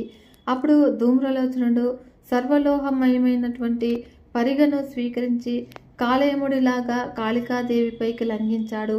కురూపి, కలహప్రియ, ఇప్పుడే నీ అంతు చూస్తాను అంటూ దూసుకువచ్చాడు. అప్పుడు కాళికాదేవి తో హుంకరించింది. ధూమ్రలోచనుడు భస్మమైపోయాడు. రాక్షస సైనికులు భయవిహ్వలులై పలాయనం చిత్తగించారు. అప్పుడు దేవతలంతా కూడా ఆనందం పట్టలేక కాళికాదేవిపై పుష్పవర్షము కురిపించారు. రణరంగం భీకరంగా ఉంది. రాక్షసుల కళేబరాలు, గాడిదల శవాలు, తెగిపడిన అవయవాలు, మాంసం ముద్దలు, రక్త ప్రవాహాలు, కాకులు, గద్దలు, డేగలు, రాబందులు, నక్కలు కలహించుకుంటూ ఉన్నటువంటి కోలాహలము. కాళికాంబలు దేశం నుంచి వైదొలగి అల్లంత దూరాన మరొక సమతలంలో విడిది చేసి విజయ సూచకంగా శంఖనాదాన్ని చేశారు. అది శుంభుడి నివాస మందిరంలో ప్రతిధ్వనించింది. అప్పుడు సోదరులిద్దరు కూడా వచ్చి చూశారు. క్షతగ్రాత్రులైనటువంటి వస్తూ ఉన్నటువంటి దానవ సైనికులు కనిపించారు. కొందరిని మంచాలపై మోసుకొస్తున్నారు. ధూమ్రలోచనుడు కనబడలేదు. ఏమయ్యాడు? అంబికను తీసుకురాలేదా ఇంకా అని సేవకులను ప్రశ్నించారు. సేవకులంతా కూడా భయపడుతూ జరిగిన సంగతినంతా కూడా వివరించారు. వినిపిస్తున్నది అంబికా శంఖనాదము. కాళికాదేవి ధూమ్రలోచనుడిని తెరిచింది. మిగిలిన వారిని సింహం పొంటన పెట్టుకుంది. దేవతలు పుష్పవృష్టి కురిపిస్తూ ఉన్నారు. ఇదంతా కూడా చూస్తుంటే మనకేదో మహోపద్రవమే వచ్చినట్లు కనబడుతుంది. జయించడము కష్టమనిపిస్తుంది ప్రభు అని మంత్రులతో చర్చించు. ఒంటరిగా వచ్చిన ఆడది ఇంత చేసింది అంటే ఆశ్చర్యంగా ఉంది. ఏ సైన్యము లేదు, ఏ సహాయము లేదు. నిర్భయంగా నిలబడి యుద్ధం చేస్తుంది. మిమ్మల్ని కయ్యానికి రమ్మని కవ్విస్తుంది. సింహం మీద కూర్చోవడమేమిటో విడ్డూరంగా ఉంది. దానవనాథ, సంధి చేసుకోవడమా యుద్ధానికి దిగడమా తేల్చుకోవలసిన సమయము అయ్యింది. బాగా ఆలోచించి మీ నిర్ణయం చెప్పండి. దాని ప్రకారము మా రాక్షస వీరుల మందరము కూడా నడుచుకుంటాము. ఆవిడ దగ్గర సైన్యం లేదు, కానీ దేవతలంతా కూడా అటువైపు ఉన్నట్టే. సమయం వస్తే బయటపడతారు.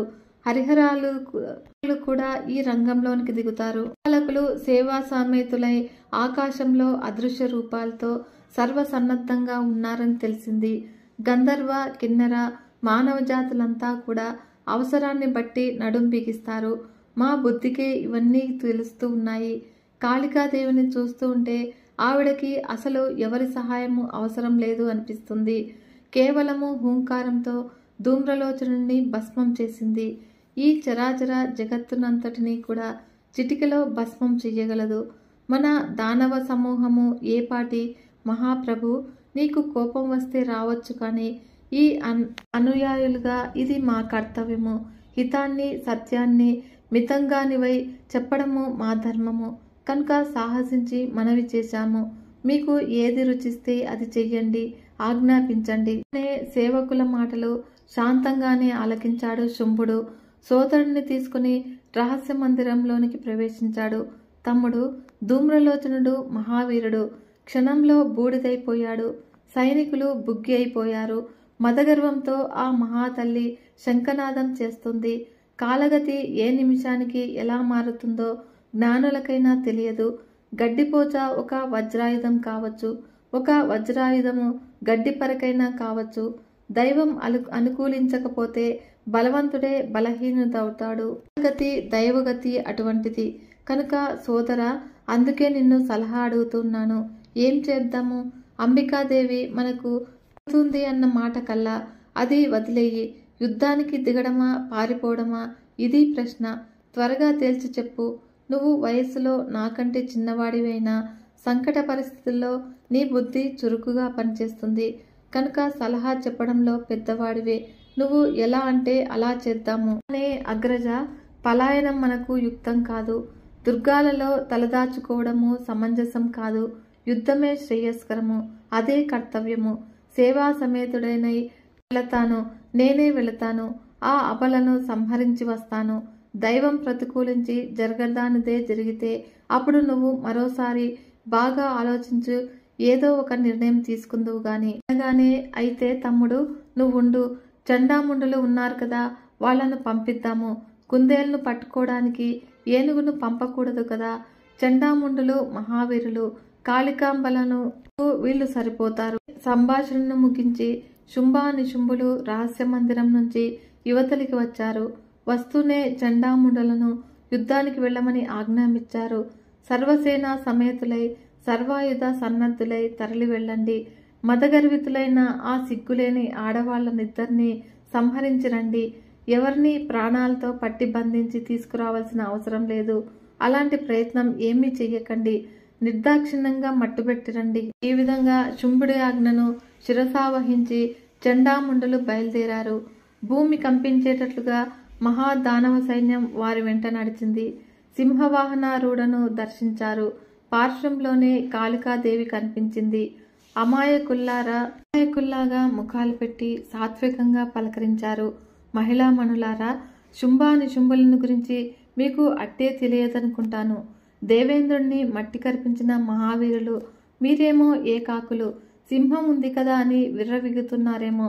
ఇలాంటి సింహాలు కోటి వచ్చిన శుంభానిశుంభులను ఏమీ చెయ్యలేవు. వారు అజేయులు. ఈ మాత్రం బుద్ధి చెప్పేందుకు మీకు ఆడామగా ఎవరూ లేరా? దేవతలేమైనా ప్రేరేపిస్తున్నారేమో. కడపటికి నిరాశ మిగులుతుంది. వినాశనమై పోతారు సుమా. ఆ బలాలను బాగా ఆలోచించుకుని ఒక నిర్ణయం తీసుకుంది. అన్వంగి 18 బాహులున్నాయి కదా అని గర్వించకు. అదంతా వ్యర్థము. పనికిరాని భుజాలు, పనికిరాని ఆయుధాలు. శ్రమ తప్ప ఏమిటి ప్రయోజనము? ఐరావతకు కుంభస్థలాన్ని పిడిగుద్దులతో పగలగొట్టిన మహాబలశాలి శుంభుడు. అతడు కోరినట్టు నడుచుకుని సుఖపడు. అనవసరంగా ఆయాసపడకు. హితం చెబుతూ ఉన్నాము. మా మాట విను. విశాలాక్షి, దుఃఖాలు కొని తెచ్చుకోకు. శాస్త్ర విశారదులైనటువంటి పెద్దలు ఇదే చెబుతూ ఉన్నారు. కష్టాలను కడగండ్లను కలిగించే పనుల్ని దూరంగా వదిలివేయమని, సుఖాలను సంతోషాలను కలిగించే పనులను వెంటనే చేపట్టమని. ఓ కోకిల, నువ్వు తెలివైన దానివిలాగానే కనబడుతూ ఉన్నావు. శుంభానిశుంభుల సేనాబలాన్ని అంచనా వెయ్యి. ప్రత్యక్షంగానే చూస్తూ ఉన్నావు కదా. ఊహలు అనవసరము. విజయము సంశయాస్పదమైనప్పుడు ఎవరైనా యుద్ధానికి సాహసిస్తారా? మిమ్మల్ని అడ్డం పెట్టుకుని దేవతలు కసి తీర్చుకోవాలి అనుకుంటే వారి వంచనలకు, నంగనాచి కబుర్లకు మీరు మోసపోకండి. వాళ్ళ స్వార్థము తీరకపోగా మీకు దుఃఖం మిగులుతుంది. పని కోసము జతకట్టే కార్యమిత్రుణ్ణి పరిత్యజించి ధర్మమిత్రుణ్ణి విశ్వసించమన్నారు. దేవతలు ఎప్పుడూ కూడా స్వార్థపరులే, కార్యమిత్రులే. ఇది సత్యము. భువనేశ్వరుడు చతురుడు, సుందరుడు, శూరుడు, కామశాస్త్ర విశారదుడు అయిన శుంభుడిని భర్తగా స్వీకరించు.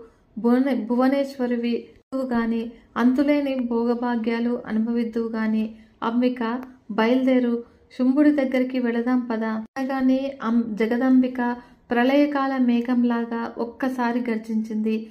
కళ్ళ నుంచి నిప్పులు కురుస్తూ ఉన్నాయి. అందుడా నీ ప్రేలాపనలు ఇక కట్టిపెట్టు. నయవంచక ఎంత మృదువుగా మాట్లాడుతూ ఉన్నావు. హరిహరాదులను విడిచిపెట్టి మీ శుంభుడిని పతిగా వరించాలా? నేను వరించను. నాకు ఎవడు భర్త కానవసరం లేదు. నాకు భర్తతో పని లేదు. నేను సర్వతంత్ర స్వతంత్రురాల్ని. సకల చరాచర జగత్తుకు నేనే అధినేత్రిని. శుంభ నిశుంభులను చాలా మందినే చూశాను. చాలా మందినే సంహరించాను. ప్రతి యుగంలోనూ మీ దానవులు దేవ బృందాలను పొట్టనబెట్టుకుంటూనే ఉన్నారు. కట్టకడపటికి నా చేతిలో అంతమొందుతూనే ఉన్నారు. ఇప్పుడు మాత్రం కాలమే స్వయంగా వచ్చింది. మీ దానవులను అంతమొందించనుంది.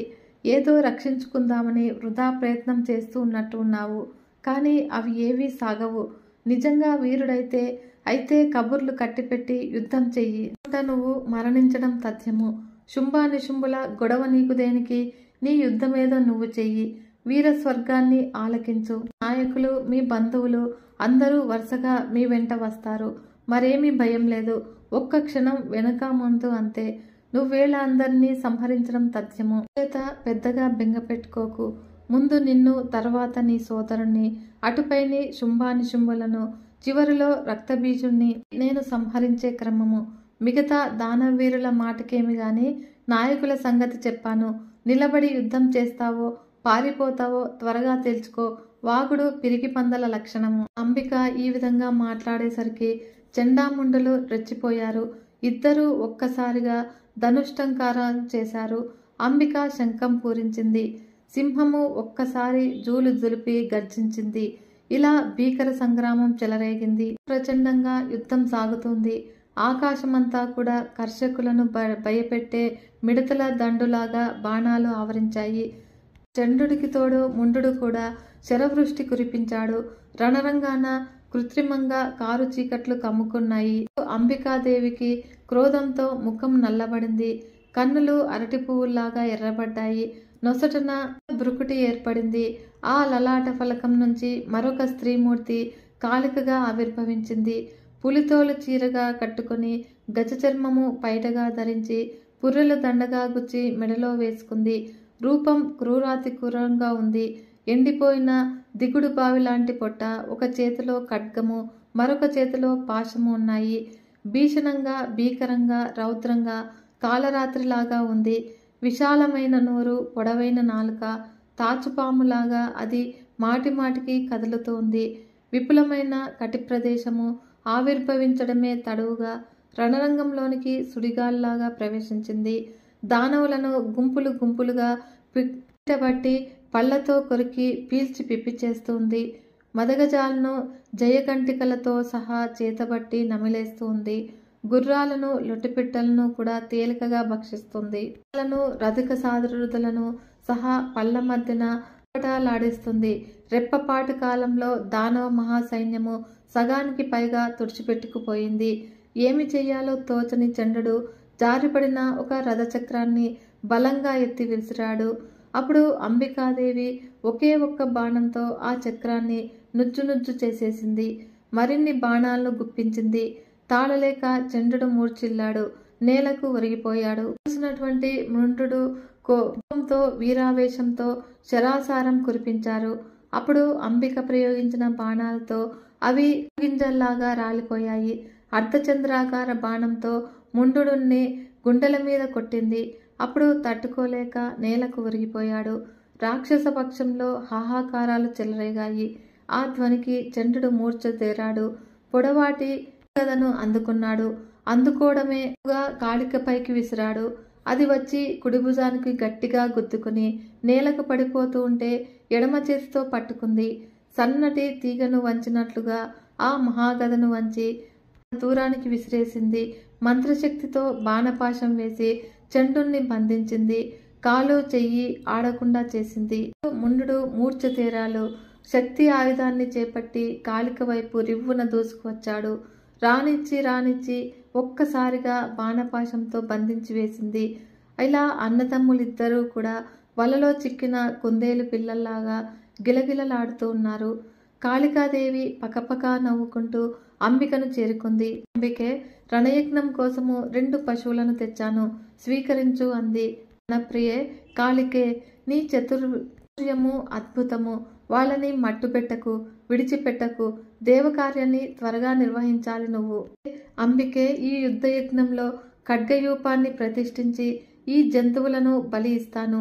ప్రాణిహింసా దోషం అంటదు అంటూనే కాళికాదేవి ఒక్క అంగలో చండాముండులను సమీపించి చర్రున కత్తిదూసి ఒకే వేటుతో ఇద్దరి తలలు కూడా నరికివేసింది.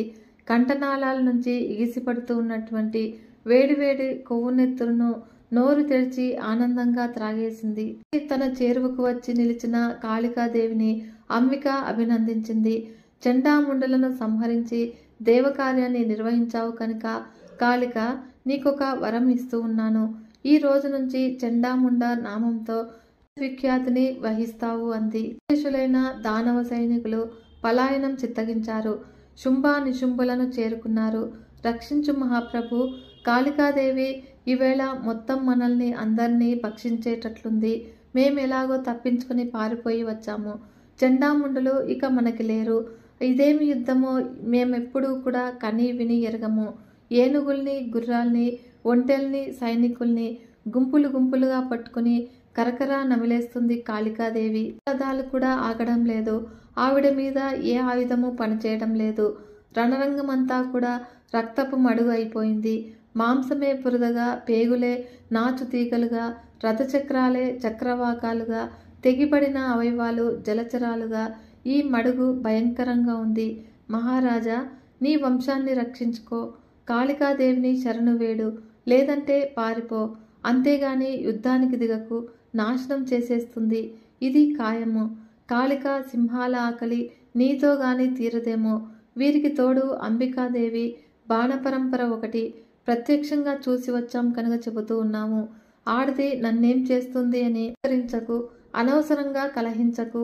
ఆవిడ దక్కకపోతే నీకు వచ్చిన నష్టమేమీ లేదు. దక్కించుకోవడానికని పంతానికి పోయి యుద్ధానికి దిగేవో నువ్వే దక్కవు. ఒక అల్ప ప్రయోజనం కోసము వంశనాశనం లాంటి మహా దుఃఖాలను కొని తెచ్చుకోవడము తెలివైన పని కాదు. సూచనలన్నీ కూడా నీకు ప్రతికూలంగానే ఉన్నాయి. గమనించు. ఆడది అసహాయంగా నిలబడి ధూమ్రలోచన చండాముండాది మహాదానవీరులను సంహరించింది. చిటికెలో సంహరించింది. కనీసం ఆవిడకు చెక్కిళ్ళు కూడా కందలేదు. అయినా అనాయాసంగా మట్టుబెట్టేసింది. లోకపాలకుల్నే మట్టి కరిపించిన నిన్ను యుద్ధానికి రమ్మని ధైర్యంగా ఆహ్వానిస్తుంది. వీరిని వీరు క్రమంలో సంహరిస్తానని పట్టిక చదువుతోంది. ఇదంతా ఏమిటో గ్రహించు. క్షేత్రంలో మీ అన్నదమ్ములు ఒకప్పుడు తపస్సు చేశారు.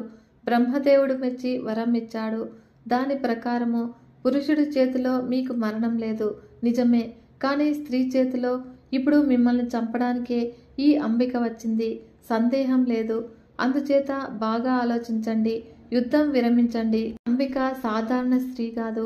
మీ పాలిటి కాళరాత్రి, మహామాయ, పరాప్రకృతి, కల్పాంతంలో సృష్టి సంహారం చేస్తుంది అని పెద్దలు చెప్పే మహాదేవి, సృష్టికారిణి, దేవతలకు ఈశ్వరి, త్రిగుణాత్మిక, కాళికగా తామస స్వరూపిణి, సర్వశక్తి సమన్విత, అక్షయ, నిత్య, సర్వజ్ఞ, సదోదిత, వేదమాత, గాయత్రి, సంధ్య, సర్వసురాలయ, నిర్గుణ, సగుణ, సిద్ధ, సర్వసిద్ధప్రద, అవ్యయ, ఆనంద స్వరూపిణి, ఆనందప్రదాయిని, గౌరీ, దేవతలకు అభయప్రద. ఇందులో ఏ సందేహము లేదు. మా మాట నమ్ము. దయచేసి వైరం పెట్టుకోకు. శరణు వేడుకో, రక్షిస్తుంది. వంశాన్ని బ్రతికించుకో. హతశేషులైన దానవులను చిరాయుష్కులను చెయ్యి. అనగానే దానవవీరులు తమను తాము మర్చిపోయి, ఎవరితో మాట్లాడుతూ ఉన్నామో మర్చిపోయి, ఏదో పూనకంలో ఉన్నట్లు స్తోత్రాలు చేసేసరికి శుంభానికి క్రోధము నశాలానికి అంటింది. భరించలేని ఎంతో దిక్కులు పగేటేటట్లు ఏకకంఠంతో అరిచి నేలను దబీమని తన్ని పిడికిటితో సింహాసనాన్ని గుద్ది శంభుడు లేచి నిలబడ్డాడు. కళ్ళు జ్యోతుల్లాగా వెలిగిపోతూ ఉన్నాయి. మూర్ఖుల్లారా, రణరంగం నుంచి పారిపోయి వచ్చి పిరికి పందల్లారా పొండి. మీ మొహాలు నాకు చూపించకండి. అంతగా బతకాలని ఉంటే పాతాళంలో ఏ మూలనో దాక్కోండి, లేదా ఆత్మహత్యలు చేసుకుని చావండి. ఇది అంతా దైవాధీనము. నేను జయిస్తాను, లయిస్తాను. మీకెందుకు? ఏది జరగాలో అది జరుగుతుంది, జరగనివ్వండి. దానికోసం ఇప్పటి నుంచే దిగులు పడి ఏమి ప్రయోజనము? దుఃఖించి తప్పించగలమా? మరణానికి భయపడి స్వధర్మాన్ని వదులుకుంటామా? వదులుకున్నంత మాత్రాన శాశ్వతంగా బతికి పట్టకట్టతామా? చావు పుట్టుకలు సుఖదుఖాలు ఎవరికి ఎప్పుడు రాసిపెట్టి ఉన్నాయో అప్పుడు వస్తాయి. అందాక ఎవరు ఎంత దొర్లినా రావు. వద్దు అనుకున్నా ఆగవు. కాలం ముడితే బ్రహ్మాది దేవతలే నశిస్తారు. అలాగే నేను కాలవశుణ్ణి. ఇందులో విచారించవలసింది ఏమీ లేదు. వంశధర్మాన్ని వీరధర్మాన్ని పాటిస్తాను. జయమే రాని పరాజయమే రాని. ఒక అబల యుద్ధానికి రమ్మని చరిచి ఆహ్వానిస్తే పొలిమేరలో నిలబడి ధనుష్టంకారం చేస్తే పలాయనం చిత్తగించి 10 కాలాల పాటు బతకమంటావా? అది ఒక బతికేనా? అంతకన్నా యుద్ధంలో మరణించడము గౌరవప్రదం కాదా? యుద్ధమే చేస్తాను. విజయమో వినాశనమో ఏదైనా స్వీకరిస్తాను. పురుషాకారానికి పట్టం కట్టే విద్వాంసులు దైవము మిథ్య అంటూ ఉన్నారు. అదే యుక్తాయుక్తమని పిస్తోంది. ఏ ప్రయత్నము చేయకుండా ఎవరికి ఏ కోరికలు తీరవు. తలరాతని నమ్ముకొని కూర్చోవడము పిరికి పందల లక్షణము. అదృష్టాన్ని మూఢులు విశ్వసిస్తారు, పండితులు నమ్మరు. దాని పేరే అదృష్టము. అది ఏనాడైనా ఎవరికైనా కంటికి కనబడిందా? కనబడుతుందా? ప్రజలను భయపెట్టడము ఏమార్చడము తప్ప ఏమిటి ఇదంతా? భక్తులకు ఊరడింపు ఇది. చక్రధారి ఉన్నాడు, కారణి ఉంది అంటే పిండిమర. ఏ ప్రయత్నము లేకుండా పిష్టం తయారవుతుందా? కాదు కదా. సిద్ధించాలి అంటే ప్రయత్నం చేయాలి. సిద్ధించలేదు అంటే ప్రయత్నం లోపమే కారణము. దేశకాలాలు బలాబలాలు చూసుకుని గట్టిగా పూనుకుంటే జరగనివి పనులంటూ ఏవీ ఉండవని బృహస్పతి మతము. తన నిశ్చయాన్ని ప్రకటించి దైత్యేంద్రుడు రక్తబీజుని పంపించాడు. మహాసైన్యంతో రణరంగానికి వెళ్ళమన్నాడు. ఈ మాటకు రక్తబీజుడు సంబరపడ్డాడు. ఇప్పుడే వెళతాను, నా శౌర్య పరాక్రమాలు చూపిస్తాను. కాళికను సంహరించి అంబికను బంధించి తెస్తాను. నీకు పాదదాసం చేస్తాను అంటూ రథం అధిరోహించి ఉద్యానవనం వైపుకు కదిలాడు. రక్తబీజుడు వస్తున్నాడు అని గ్రహించినటువంటి అంబిక శంఖం మరోసారి భీకరంగా పూరించింది. రక్తబీజుడు వచ్చాడు. చండాముండుల్లాగానే గౌరవంగా మృదువుగా మాట్లాడాడు. అలే, శంఖం అంత గట్టిగా పూరిస్తూ ఉన్నావు. నేను భయపడి పారిపోతాననుకున్నావా? నేనేమీ పిరికివాణ్ణి కాదు. ధూమ్రలోచనుడు కాదు నా పేరు. రక్తబీజుడు. యుద్ధం చెయ్యాలి అనుకుంటే సన్నద్ధంగా ధనుస్సు ఎక్కుపెట్టు. నా పరాక్రమము చూద్దుగాని. ఇంతవరకు నిన్ను ఎదిరించిన వాళ్ళంతా నాలాంటి వాణ్ణి కాదు. ఈ అమ్మాయి, నువ్వు ఏ గురువులను సేవించావు? నీతి శాస్త్రాలు ఏమైనా చదివావా? అర్థశాస్త్రము ఎరుగుదువా? గోష్ఠులలో ఎప్పుడైనా పాల్గొన్నావా? సాహిత్య పరిజ్ఞానం ఏమైనా ఉందా? ఉంటే కనుక నేనొక మాట చెబుతాను విను. 9 రసాల్లోనూ 2 ముఖ్య రసాలు, శృంగారము శాంతమును. వీటిలో కూడా శృంగారమే మహారాజు.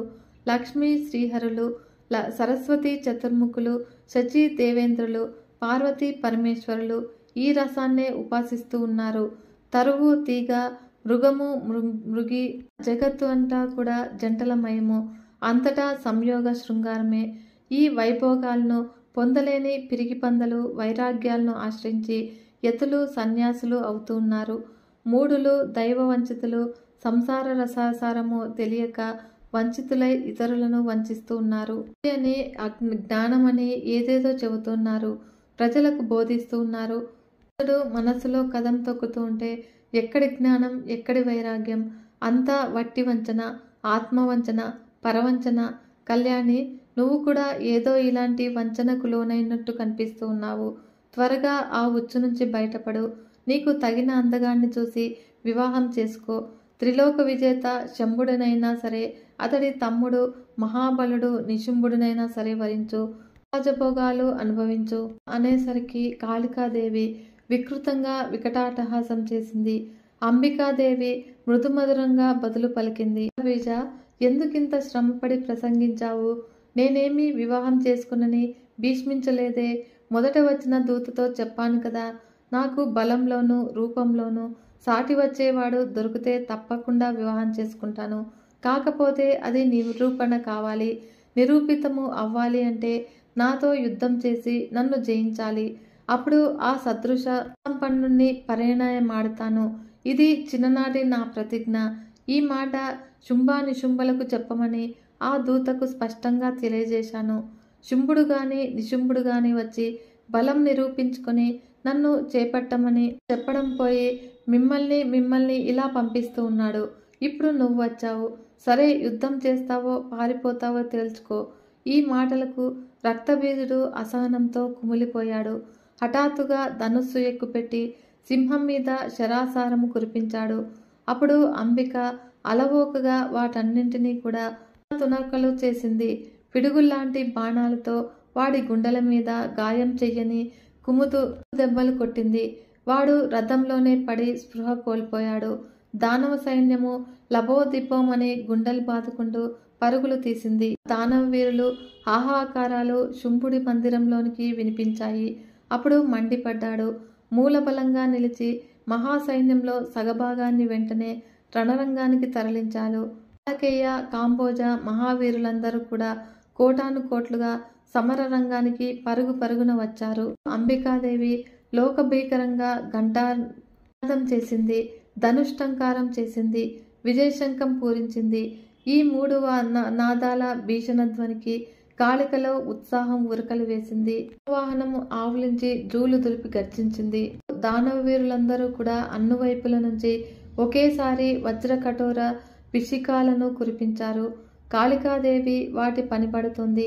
సరిగ్గా ఇదే సమయానికి బ్రహ్మాది దేవతల దివ్యశక్తులన్నీ అంబికలో ప్రవేశించాయి.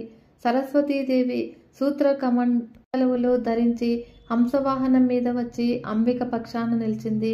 శంఖచక్ర గదాధారి అయి లక్ష్మీదేవి గరుడ వాహనం మీద వచ్చింది. త్రిశూలం ధరించి చంద్రుణ్ణి కుప్పల్లో కురుముకొని వృషభ వాహనం మీద శాంకరి వచ్చింది. శక్తిహస్త విభూషితగా నెమలి వాహనం మీద కౌమారి, వజ్రపాణి అయి ఐరావతం మీద శచీదేవి, ఆకారంలో ఆసనం మీద సూకరి, నారసింహి యమదండం ధరించి మహిషవాహనం మీద దేవి, దిక్పాలకులందరూ కూడా తమ తమ అనుచరీ గణాలతో వచ్చి నిలిచారు. అంబికాదేవి ఆనందంతో మరోసారి శంఖం పూరించింది. కృష్ణుడు స్వయంగా వచ్చి అంబికను స్తుతించాడు.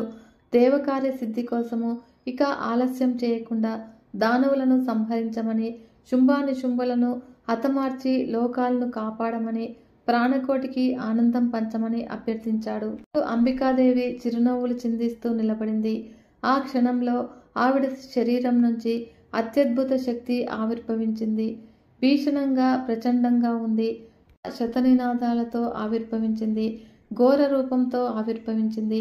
రూపం ఎంత భీకరంగా ఉన్నా ముఖం మీద చిరునవ్వు చిందులాడుతూ ఉంది. దేవదేవ, పార్వతీ ప్రాణవల్లభ, నువ్వొక ఉపకారం చేసి పెట్టాలి. దూతగా శుంభానిశుంభుల దగ్గరికి వెళ్ళు. నా మాటగా చెప్పు. స్వర్గాన్ని దేవతలకు వదిలేసి భూలోకాన్ని మానవులకు వదిలేసి వాళ్ళని వెళ్ళిపోమ్మను. పాతాళంలో ఉండిపోమ్మను. ఇంద్రుడు స్వర్గసింహాసనం అధిష్ఠించాలి. దేవతలు సుఖశాంతులతో వర్ధిల్లాలి. యజ్ఞభాగాలు దేవతలకే దక్కాలి. జీవితేచ్ఛ ఉంటే ఇలా చెయ్యమను, లేదంటే యుద్ధానికి రమ్మను. నా వెంట వచ్చి కలు వారి రక్తంతో విందులు చేసుకుంటాయని చెప్పు అనగానే శివుడు క్షణం ఆలస్యం చెయ్యకుండా బయలుదేరాడు. కొలువుదీరి ఉన్నాడు శంభుడు. శివుడు ప్రవేశించాడు. మూఢమతి, దానవాధిపతి, నేను శంకరుడను, త్రిపురాంతకుడను. అంబికాదేవి దూతగా వచ్చాను. కడసారిగా నీకు హితవు చెప్పిరమ్మని పంపించింది. స్వర్గలోకాన్ని భూలోకాన్ని విడిచిపెట్టి పాతాళ లోకానికి పారిపో. ప్రహ్లాదాదులతో కలిసి సుఖంగా జీవించు. లేదంటే మరింకా ఆలస్యం చేయకుండా రణరంగానికి తరలిరా. సబంధుమిత్ర సపరివారంగా నిన్ను సంహరిస్తాను అని మీకు హితబోధ చేసి రమ్మంది. అటుపైని మీ ఇష్టం అంటూనే శివుడు వెనుదిరిగి వచ్చేశాడు. నుంచి అంబికాదేవికి శివదూతి అనే పేరు స్థిరపడింది. శంకరుడు ఈ మాట చెప్పి వెళ్ళిపోగానే అన్నదమ్ములు ఇద్దరూ కూడా కూలబడుకున్నారు. ఇంతదాకా వచ్చాక వెనుదిరగడం ఏమిటి అని అనుకున్నారు. దుర్భేద్యమైన కవచాలు ధరించి శస్త్రాస్త్రాలన్నీ కూడా సమకూర్చుకుని సిద్ధంగా ఉన్న క్రూరాతి క్రూర దానవ వీర మూలబలాన్ని మొత్తంగా రణరంగానికి తరలించారు. వారు వస్తూనే చండ ప్రచండులుగా శిలావర్షంలాగా శరాసారం కురిపించారు. అప్పుడు అంబికాదేవి ధీటుగా సమాధానం చెప్పింది. రకరకాల ఆయుధాలతో యుద్ధము తీవ్ర రూపం దాల్చింది. దేవి త్రిశూలంతో వీరవిహారం చేస్తుంది. యథావిధిగా దానవులను, ఏనుగులను, గుర్రాలను, రథాలను, ఒంటెలను పుంజీలుగా గుప్పిట్లతో పట్టి కుక్కుకుంటుంది.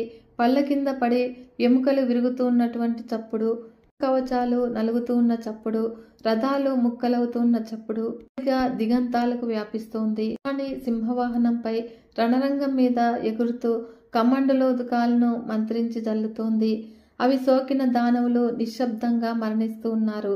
వృషభారూఢుడైనటువంటి శాంకరి త్రిశూలాన్ని ఎడమ కుడిలకు ఉంటే వందలు వేలుగా దానవుల శిరస్సులు బంతులై ఎగురుతూ ఉన్నాయి.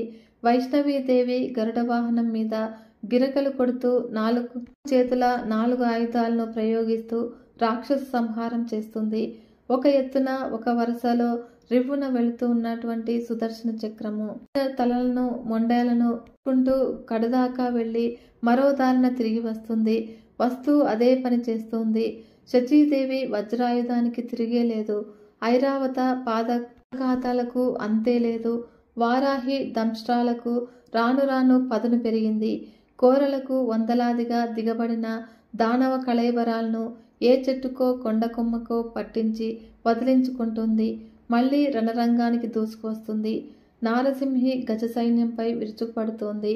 కుంభస్థలాలు తీల్చి విందులు చేసుకుంటోంది. కౌమారి ప్రయోగిస్తున్నటువంటి శక్తి ఆయుధానికి సమాధానం చెప్పలేక దానవ యోధులు తమ శిరస్సులను కానుక పెడుతూ ఉన్నారు. వారుణీదేవి పాశం విసిరితే వేలకు వేలుగా రాక్షసులు సొమ్మసిల్లిపోతూ ఉన్నారు. బందీలైపోతూ ఉన్నారు. చిక్కిన వారిని చిక్కినట్లుగా సింహం భక్షిస్తుంది. ఐరావతము మట్టగిస్తుంది. చూస్తూ ఉండగానే రణరంగము ఖాళీ అయిపోతుంది. హతశేషులు కారాలు చేస్తూ పారిపోతున్నారు. ఆకాశం నుంచి దేవతలు మాతృగణం మీద పుష్పవృష్టి కురిపించారు. జై జై నినాదాలు చేశారు. శ్రీజుడికి ఇప్పుడు మెలకు వచ్చింది. రథంలో లేచి కూర్చున్నాడు. తన రథము రణరంగానికి దూరంగా ఉంది. సారథి చచ్చిపడి ఉన్నాడు. పరిస్థితి అర్థమైంది. ఒళ్ళు విరుచుకుని ధనుష్టంకారం చేశాడు. వ్యాసుడు జనమజయ్య అన్నాడు. జయుడన్నాడు, మహర్షి ఆపకు, యుద్ధాన్ని కళ్లకు కట్టినట్లుగా చూపిస్తూ ఉన్నావు, కొనసాగించు అన్నాడు జనమేజయుడు. అయితే ఆలకించు అంటూ ఇలా కొనసాగించాడు మహర్షి. బీజుడికి ఉన్న వరం తెలుసు కదా. వాడి శరీరం నుంచి నేలకు రాలిపడిన ప్రతి రక్త బిందువు నుంచి అసంఖ్యాకంగా రక్తబీజులు ఆవిర్భవిస్తారు.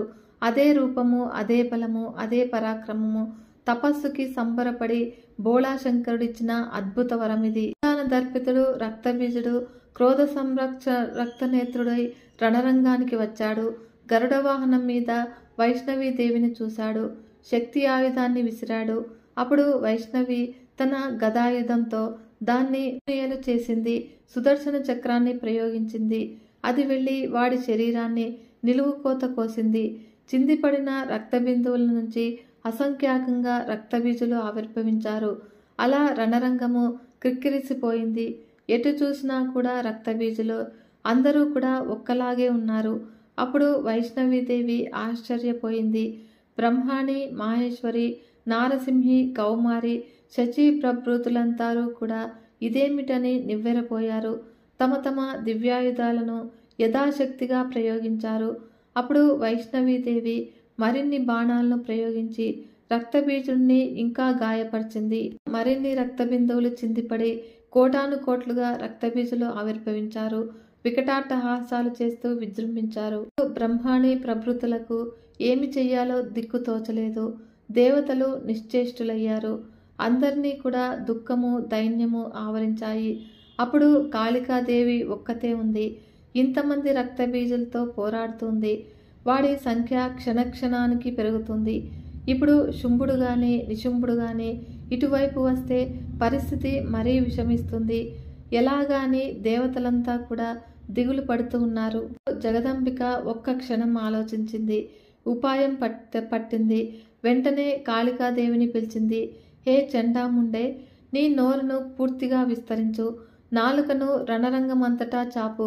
నేను ప్రయోగిస్తున్నటువంటి ఆయుధాలతో వాడి శరీరం నుంచి చిందే రక్తబిందువు ఒక్కటి కూడా నేల మీదకు పడకుండా చప్పరించు. ఈ అసంఖ్యాక రక్తబీజులను అలాగే నెత్తురు చిమ్మకుండా భక్షించు.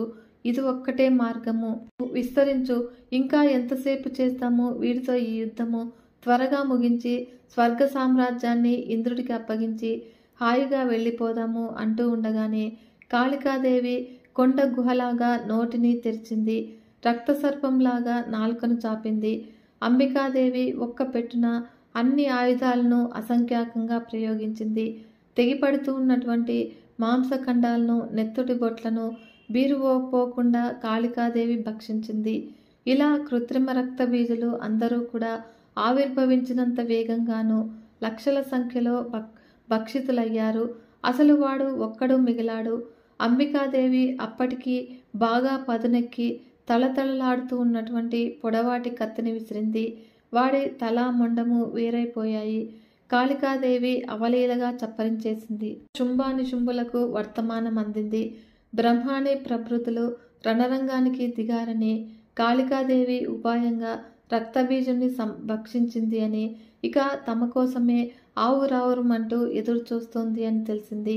ఇంత బతికి ఇప్పుడు ఈ ఆడదానికి భయపడి పారిపోవడమా అన్న అవమానము, అంతకన్నా మరణమే వయ్యము అని అనుకున్నాడు శుంభుడు. అదే తెగింపుతో పలికాడు, నిశుంభ, నేను వెళుతూ ఉన్నాను రణరంగానికి. అంబికను సంహరించి వస్తాను. ఒకవేళ రాలేదనుకో, నువ్వు ఈ కార్యాన్ని కొనసాగించు అనగానే అన్నగారి మాటలకు తమ్ముడు ఉక్రోషపడ్డాడు. నేనే వెళతాను. కాళికను సంహరించి అంబికను బంధించి తెస్తాను. ఈ పాటి ఘనకార్యానికి నువ్వు వెళ్ళాలా? నిశ్చింతగా ఉండు. నేనుండగా నువ్వు వెళ్ళడం సమంజసం కాదు అంటూనే మరి సమాధానం కోసం చూడకుండా నిశుంభుడు సొంత సైన్యంతో బయలుదేరాడు. మాగధులు జయ జయధ్వానాలు చేశారు. శంభుడు బయలుదేరగానే ఒంటరిగా మిగిలిన శంభుడికి ఏమీ తోచలేదు. కొలువులో నిలవలేకపోయాడు. తన మందిరంలోనికి వెళ్ళాడు. అక్కడ కూర్చోలేకపోయాడు. తాను యుద్ధరంగానికి బయలుదేరాడు. రణపండితుడు అల్లంత దూరాన నిలిచి ప్రేక్షక పాత్ర వహించాడు. అప్పుడు ఆకాశంలో అదృశ్య రూపాలతో ఇంద్రాది దేవతలు, రణరంగంలో స్వబలంతో దైత్యేంద్రుడు, శుంభుడు ప్రత్యక్షులయ్యారు. సోదరుడు తన శాంకరథస్సును ఎక్కుపెట్టి అనుపుంకంగా శిలాకఠినను గుప్పించాడు. అప్పుడు అంబికాదేవి తెరలు తెరలుగా పకపక నవ్వింది. కాళిక, చూశావా వీళ్ల మూర్ఖత్వము? సోదరులు నాతో యుద్ధానికి తలబడుతూ ఉన్నారు. రక్తబీజుడు మరణించినా కూడా వీరికి బుద్ధి రాలేదు. జయించగలమనే ఆశపడుతూ ఉన్నారు. ఇది నా మాయాశక్తి. వీరిని సమ్మోహితుల్ని చేశాను. ఈ ఆశ బహు చెడ్డది సుమా. పటాన విడిచిపెట్టదు. సైన్యమంతా కూడా నాశనం అయ్యిందా? మహాబలశాలున్నటువంటి చండాముండులు అయ్యారా? అసంఖ్యాక రక్తబీజులను ఆవిర్భవింపజేయగల అసలు సిసలు రక్తబీజుడు అయ్యాడా? అయినా కూడా వీరికి ఆశ చావలేదు. జయించగలమనే అనుకుంటూ ఉన్నారు.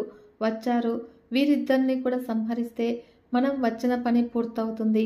చావు దగ్గర పడి మాయామోహితులై వచ్చారు. కానీ మిగిలిన ఆ కాస్త పని పూర్తి చేద్దాం అని అంటూనే వృష్టి కురిపించింది. క్రమక్రమంగా యుద్ధము భయానక రూపం ధరించింది. అంబిక వాహన సింహము దులిపి సైన్య సాగరంలో ఈదుతోంది. సరస్సులో దిగిన ఏనుగులాగా సేనా సముద్రాన్ని అల్లకల్లోలం చేస్తుంది. నిశుంభుడు పళ్ళు పటపటలాడించాడు. దానవయోధులను ఉత్సాహపరుస్తూ వాహనం మీద, సింహం మీద అనేక ఆయుధాలను ప్రయోగించాడు. అన్ని వైపుల నుంచి కూడా దానవయోధులు చుట్టుముట్టి ఒక్కసారిగా శస్త్రాస్త్ర సమూహం కురిపించారు. అప్పుడు అంబికాదేవి శస్త్రానికి శస్త్రము, అస్త్రానికి అస్త్రంగా బదులిస్తుంది. అవకాశం దొరికించుకొని అంతమొందిస్తుంది. దేవి యుద్ధ వైశారాధ్యాన్ని చూస్తూ అల్లంత దూరాన్ని నిలబడి ఉన్న శుంభుడికి ఉత్సాహం ఉరకలు వేసింది. రివ్వున రణరంగానికి వచ్చాడు. కాళికను సంహరిద్దామని, అంబికను సంగ్రహిద్దాము అని అతడికి ఇంకా ఆశ చావలేదు. ఎదుట నిలిచి అంబికాదేవిని ముఖాముఖి తిలకించాడు. శృంగార వీరాలు మూర్తిభవించి సుందరంగా ప్రకాశిస్తోంది. శృంగార రౌద్రమూర్తిని అతి సన్నిహితంగా దర్శించాడు. విశాలమైన క్రీగన్నులు, జగత్ సమ్మోహనమైన సుందర రూపము, కలువరేకుల్లాంటి అందంగా ఉన్న కన్నులు ఇప్పుడు రౌద్రం కారణంగా మరింత ఎరుపెక్కి నిప్పులు చెరుగుతున్నటువంటి చూపులు. తోనే శుంభుడి మనస్సులోంచి ఆశ వెళ్ళిపోయింది. జారిపోయింది. మరణం తప్పదు అనే నిశ్చయం బలపడింది. తెగించి కార్ముఖం ధరించి నిలబడ్డారు. అంబికాదేవి తేరిపార చూసింది. అప్రయత్నంగా ఒక చిరునవ్వు ముఖమండలం మీద విసిరింది. దానవులకు కూడా వినిపించేటట్లు మేఘ గంభీర కంఠధ్వనితో పలికింది. అగ్రేసరా చక్రవర్తులారా, ఇంకా బుద్ధి రాలేదా? ఇప్పటికైనా మించిపోయింది లేదు. మరొక అవకాశం ఇస్తూ ఉన్నాను. జీవితేచ్ఛ ఏమాత్రం ఉన్నా ఆయుధాలను ఇక్కడే విడిచిపెట్టి పాతాళానికో వారానికో పారిపోండి. లేదంటే ఈ క్షణంలోనే మిమ్మల్ని స్వర్గస్థుల్ని చేసేస్తాను. ఆలోచించుకోండి. అభయం పొందుతారో అనియో. వీరత్వము ఏనాడు పిరికిదనం కాదు. పిరికితనం ఏనాడు వీరత్వం కాదు. తెలుసుకోండి అని ప్రబోధించి కడసారిగా చివరి అవకాశం ఇచ్చింది. సమాధానం చెప్పకపోగా నిశుంభుడు హఠాత్తుగా కత్తిదూసి సింహాన్ని శిరస్సు మీద మోదాడు. అది కళ్ళు తిరిగి తూలి బొంగరంలాగా తిరిగింది. మీద కుండలాగా అంబికాదేవి తిరిగింది. గండ్రగొడ్డలి విసిరింది. అది వెళ్లి శుంభుడి బాహుమూలాన్ని ఖండించింది. అయినా కూడా వాడు చెక్కు చెమర్చలేదు. బాధ కానీ మూలుగు కానీ లేదు. అదే కత్తితో అదే దెబ్బ మళ్లీ వేశాడు. ఈసారి సింహము తల విదిల్చి తప్పించుకుంది. అంబికాదేవి సువర్ణ పాత్రికను ఎత్తి గటగట మద్యపానం చేసేసింది. తన పైకి లంఘించబోతూ ఉన్నటువంటి నిశుంభుణ్ణి చూపులతోనే అదిలించింది. నిశుంభ, ఇదిగో ఈ క్షణంలో ఇక నువ్వు లేవు అని గర్జించింది. సన్నటి చువ్వలాడుతూ పొడవుగా ఉన్న కృపాశానాన్ని మెరుపు తీగలాగా విసిరింది. మరుక్షణంలో వాడి తల ఎగిరి తాటిపండులాగా రాలిపడింది. గదను చేతపట్టి వస్తూ ఉన్నటువంటి మొండము రక్తాన్ని దిశలాగా జగచిమ్ముతూ సకల దేవదానవ గిర్రున ఆత్మ ప్రదక్షిణలు చేసింది. అంబికాదేవి కోపము చల్లారలేదు. బొంగరంలాగా తిరుగుతున్నటువంటి వాడి కళేబరాన్ని బాణాలు వేసి కాళ్ళు చేతులు ఒకేసారి నరికేసింది. రెక్కలు విరిగిన పర్వతంలాగా ఆ మొండెం నేలపై ముద్దలాగా చతికిలపడింది. దానవ సైన్యం భయకంపితమై దుఃఖ విహ్వలమై రోధిస్తూ నోరు బాదుకుంటూ పరుగులు లంఘించుకుంది. తమ్ముడి మరణాన్ని కళ్ళారా చూసిన శుంభుడు నివ్వెరపోయాడు. శిలాకృతిలాగా బిగిసిపోయాడు. కళ్ళ వెంట నీళ్లధార బొటబొట రాలాయి. మరు నిమిషంలో నిగ్రహించుకున్నాడు. అప్పుడు క్రోధంతో ఉన్మత్తుడై దిక్కులు దద్దరిల్లేలాగా ఒక్క పొలికేక పెట్టాడు. అది తనకే కొత్తగా అనిపించింది. కొండల్లో కోనల్లో మార్మోగి వలయాలుగా తననే చుట్టుముట్టింది. కాలం కాదు, దైవమే అన్నింటికన్నా గొప్పది అనే ఆలోచన మనస్సులో ఒక మెరుపులాగా తళుక్కున మెరిసింది. శ్రావణంలో కురవని మేఘాలు ఒక్కొక్కసారి మాఘంలో కురుస్తూ ఉన్నాయి. కాలంలో కుంభవృష్టి కాలానికి ఒక నియమితి లేదు. అది నిమిత్త మాత్రము. దైవమే బలవత్తరము. అది అనుకూలిస్తేనే ఏ పౌరుషాలైనా కూడా ఫలిస్తాయి. లేకపోతే అంతా వ్యర్థమే. దేవతలను కూడా గడగడలాడించిన నిశుంభుడు ఒక అబల చేతిలో దారుణంగా మరణించాడు. ఇంతకన్నా నిదర్శనం ఏమి కావాలి? మహాశూరుడు రక్తబీజుడు నిహతుడయ్యాడు. ఇంక నేను ఒక్కడిని మిగిలాను. అపకీర్తిని ఒడిగట్టి జీవితాశను పెంచుకొని మాత్రము ఏమి చెయ్యగలను? ఏమి సాధించగలను? కాలం దాపురిస్తే ఎవడైనా గతించవలసిందే. త్రిమూర్తులకు అష్టదిక్పాలకులకు సూర్యచంద్రులకే ఇది తప్పనప్పుడు నేనెలా తప్పించుకునేది? మరణము దైవ నిర్మితము. దానికి భయపడేవాడు మూఢుడు. పుట్టిన ప్రతి ప్రాణి కూడా గిట్టక తప్పదు. గిట్టిన ప్రతి జీవి పుట్టక తప్పదు. అశాశ్వతమైన ఈ శరీరాన్ని నమ్ముకొని శాశ్వతమైన కీర్తిని వదులుకోవడం అవివేకము. ఏమో వీరమరణమో ఏదైనా దైవ స్వరూపమే. ఆహ్వానించగలిగినదే సాధించగలిగినదే అంటూ నిశ్చల చిత్తంతో సూతుడి వెన్న తట్టి అన్నాడు. అప్పుడు రథం కదిలింది. అంబికాదేవి ముందు నిలిచింది. శుంభుడు ఏకాగ్ర చిత్తంతో చూశాడు. త్రైలోక్య మోహిని సింహవాహనారూఢ సర్వాభరణ విరాజమాన సర్వలక్షణ సంవృత కనిపించింది. దేవగంధర్వ అమరులు స్తుతిస్తూ ఉన్నారు. పారిజాత పుష్పాలతో అర్చిస్తూ ఉన్నారు. అంబికాదేవి నిశ్చలంగా శంఖం పూరిస్తుంది. ఘంటా నినాదం చేస్తుంది. శంభుడు మోహపరవశుడయ్యాడు. కామమోహితుడయ్యాడు. అనూహ్యంగా మన్మదార్తికి లోనయ్యాడు. ఆహా, ఏమి రూపము! ఏమి సౌందర్యం, ఏమి రణచాతుర్యము! పరస్పర విరోధులైన తీగలాగా ఉంది. పోవడం కన్నా పోరాడి పోరాడి మరణించడమే శ్రేయస్కరము. విజయమో వీరమరణమో విధి విహితం ఏదో అది ఈ పూట జరిగి తీరుతుంది. శుంభుడు ఇలా అన్ని విధాలుగా ఆలోచించి యుద్ధానికి నడుం బిగించాడు. ధనుష్టంకారం చేసి హుంకరించాడు. రథాన్ని మరింత ముందుకు పోనిచ్చి, యుద్ధం చెయ్యి, ఇప్పటిదాకా నువ్వు శ్రమ అంతా కూడా ఈ క్షణంతో వృధా అయిపోతుంది. నీ మూర్ఖత్వం ఏమిటో ఎంతకీ అర్థం కావటం లేదు. ఒక ఆడది ఇలా యుద్ధానికి దిగడం కనీ విని ఎరగను. ఇది స్త్రీ ధర్మానికే విరుద్ధము. అయితే నీ వంటి అందగత్తెలకు చూపులే బాణాలు, కనుబొమలే ధనుస్సులు, భావాలే శస్త్రాలు, నాలాంటి పురుషుడే లక్ష్యము, సుగంధ ద్రవ్యాలే సన్నాహాలు, మనోరథాలే రథాలు. ఏమీ అవసరం లేదు. ఇతర శస్త్రాలను అస్త్రాలను ధరించడము కేవలము అభినయము. రూపం ధరించి వచ్చి నిలబడు, కర్కశంగా మాట్లాడు, నన్ను రెచ్చగొట్టు, అప్పుడు యుద్ధం చేస్తాను. అంతేగాని ఇంతటి అందగత్య మీద కత్తి తీయటం ఎలాగా? నాకు చెయ్యకూడదు. ఓ బాలమృగనాయక, నన్ను క్షమించు. ఈ రూపంలో నిన్ను సంహరించలేను అంటూ ఉన్నటువంటి శంభుణ్ణి చూసి జగదంబిక చిరునవ్వులు చిందించింది. మందమతి, కామమోహితుడవై పలవరిస్తూ ఉన్నట్లున్నావు. నా మీద కత్తి దుయ్యలేకపోతే పోని, ఇదిగో కాళిక ఇక్కడే ఉంది. నువ్వు కోరుకున్న క్రూర కరాల రూపంతో ఉంది. ఈవిడతో యుద్ధం చెయ్యి. నీ ఇష్టం వచ్చిన ఆయుధాలతో ప్రహరించు. నేను ప్రేక్షకురాలనై సాక్షి మాత్రంగా నిలబడతాను. యుద్ధమే చెయ్యను. చెయ్యాలి అనే ఉత్సాహం కూడా లేదు అని గేలి చేసి కాళిక వైపు తిరిగి మృదువుగా, హే కాళికే, ఈ కురూప ప్రియుణ్ణి సంహరించు అంది జగదంబిక. అప్పుడు వెంటనే కాళికాదేవి 1000 మణుగుల బరువున్నటువంటి ఇనుపగదను అవలీలగా చేతబట్టుకుని క్రూరంగా వికటంగా విరగబడి నవ్వుతూ శుంభుడిని ఎట్ట ఎదుట నిలిచింది. దానవ నాయకుడు గదను ధరించి కలియబడ్డాడు. ఇలా ఇద్దరికీ కూడా భీకర సంగ్రామం జరిగింది. పాదఘాతకాలతో భూమి ఇస్తోంది. గదాఘాతాలతో ఆకాశం చిల్లులు పడుతోంది. అత్యంత అకవంగా శంభుడి వ్రేటుకు తప్పించుకుని బలంగా గుండెలపై కొట్టింది. వాడికి కన్నులు బైర్లు కమ్మాయి. తేరుకునేలాగానే వాడి రథాన్ని, సారథిని, గాడిదలను నుజ్జు నుజ్జు చేసేసింది. భైరవ స్వరూపంతో భీకరంగా నవ్వింది. ఇంతలోకి శుంభుడు తేరుకున్నాడు. అప్పుడు విరగబడి నవ్వుతూ ఉన్నటువంటి కాళికాదేవి గుండెలకు గురిపెట్టి గదను గిరగిరా తిప్పి విసిరాడు. వెంట్రుకవాసిలో నేర్పుగా తప్పించుకుంది. కత్తి దూసి ముందుకు వచ్చింది.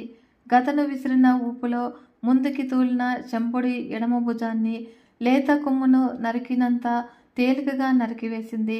శుంభుడు రక్తసిద్ధుడుగా గాత్రుడై తూలిపడ్డాడు. మిగిలిన కుడి చేతితో కత్తి దూశాడు. అయితే దూసినంతలోనే కత్తితో సహా కుడి భుజం కూడా రాలిపడింది. కాళికా నైపుణ్యానికి దేవతలు కూడా ఆశ్చర్యచకితులయ్యారు. శుంభుడు క్రోధం పట్టలేక ఎగిరి కాళ్లతో తన్నడానికి ప్రయత్నించాడు. అప్పుడు 2 కాళ్లను కూడా ఒకేసారి ఖండించింది. నేలకు దిగబడ్డాడు. నిలువు అని అరుస్తూ ఉన్నాడు. తొడలతోనే చరచరా వస్తూ ఉన్నాడు. అప్పుడు కాళికాదేవి కన్నులు చిట్లించి క్రూరంగా నిశితంగా చూసింది. మరొక్క ప్రహారంతో శిరస్సును ఛేదించింది. రక్తం ఉబికి ఉబికి ప్రవాహాలు కట్టింది. కళేబరము గిరగిరా శిఖరంలాగా ఒరిగింది. శుంభుడి ప్రాణాలు అనంత వాయువుల్లో కలిసిపోయాయి. ఇంద్రాది దేవతలు ప్రత్యక్షమై కాళికను, అంబికను స్తుతించారు. సుగంధ పరిపణాలను వెదజల్లుతూ చల్లని వాయువులు వీతించాయి. దిక్కులు తేటపడ్డాయి. ఆనందంతో ప్రదక్షిణార్చులను ఎగజిమ్మాయి. హతశేషులైన దానవులు జగదంబికను శరణు వేరారు. ఆయుధాలను విసర్జించి పాతాళానికి వెళ్ళిపోయారు. వ్యాస మహర్షి జనభజేయ, ఇది దేవి చరితంలో ఉత్తమోత్తమ ఘట్టము. దానవులను శిక్షించింది, దేవతలను రక్షించింది. ఈ ఘట్టాన్ని భక్తితో చదివినవారు, విన్నవారు సకల జయాలను పొందుతారు, కృతార్థులవుతారు. సంతానం లేని వారికి సంతానం కలుగుతుంది. నిర్ధనులు ధనవంతులవుతారు. రోగులకు పరిపూర్ణ ఆరోగ్యం చేకూరుతుంది. శత్రుభయం నశిస్తుంది. కోరికలన్నీ కూడా తీరుతాయి. ఇది జయప్రదము, విజయప్రదము అయిన ఘట్టము. వీడియో కనుక మీకు నచ్చినట్లయితే ఒక చిన్న లైక్ చేసి మన ఛానల్ని ఇంతవరకు సబ్స్క్రైబ్ చేసుకోకుంటే సబ్స్క్రైబ్ చేసుకొని సపోర్ట్ ఇవ్వండి ఫ్రెండ్స్. మరొక మంచి వీడియోతో మీ ముందుకు వస్తాను. అంతవరకు సెలవు. నమస్కారం.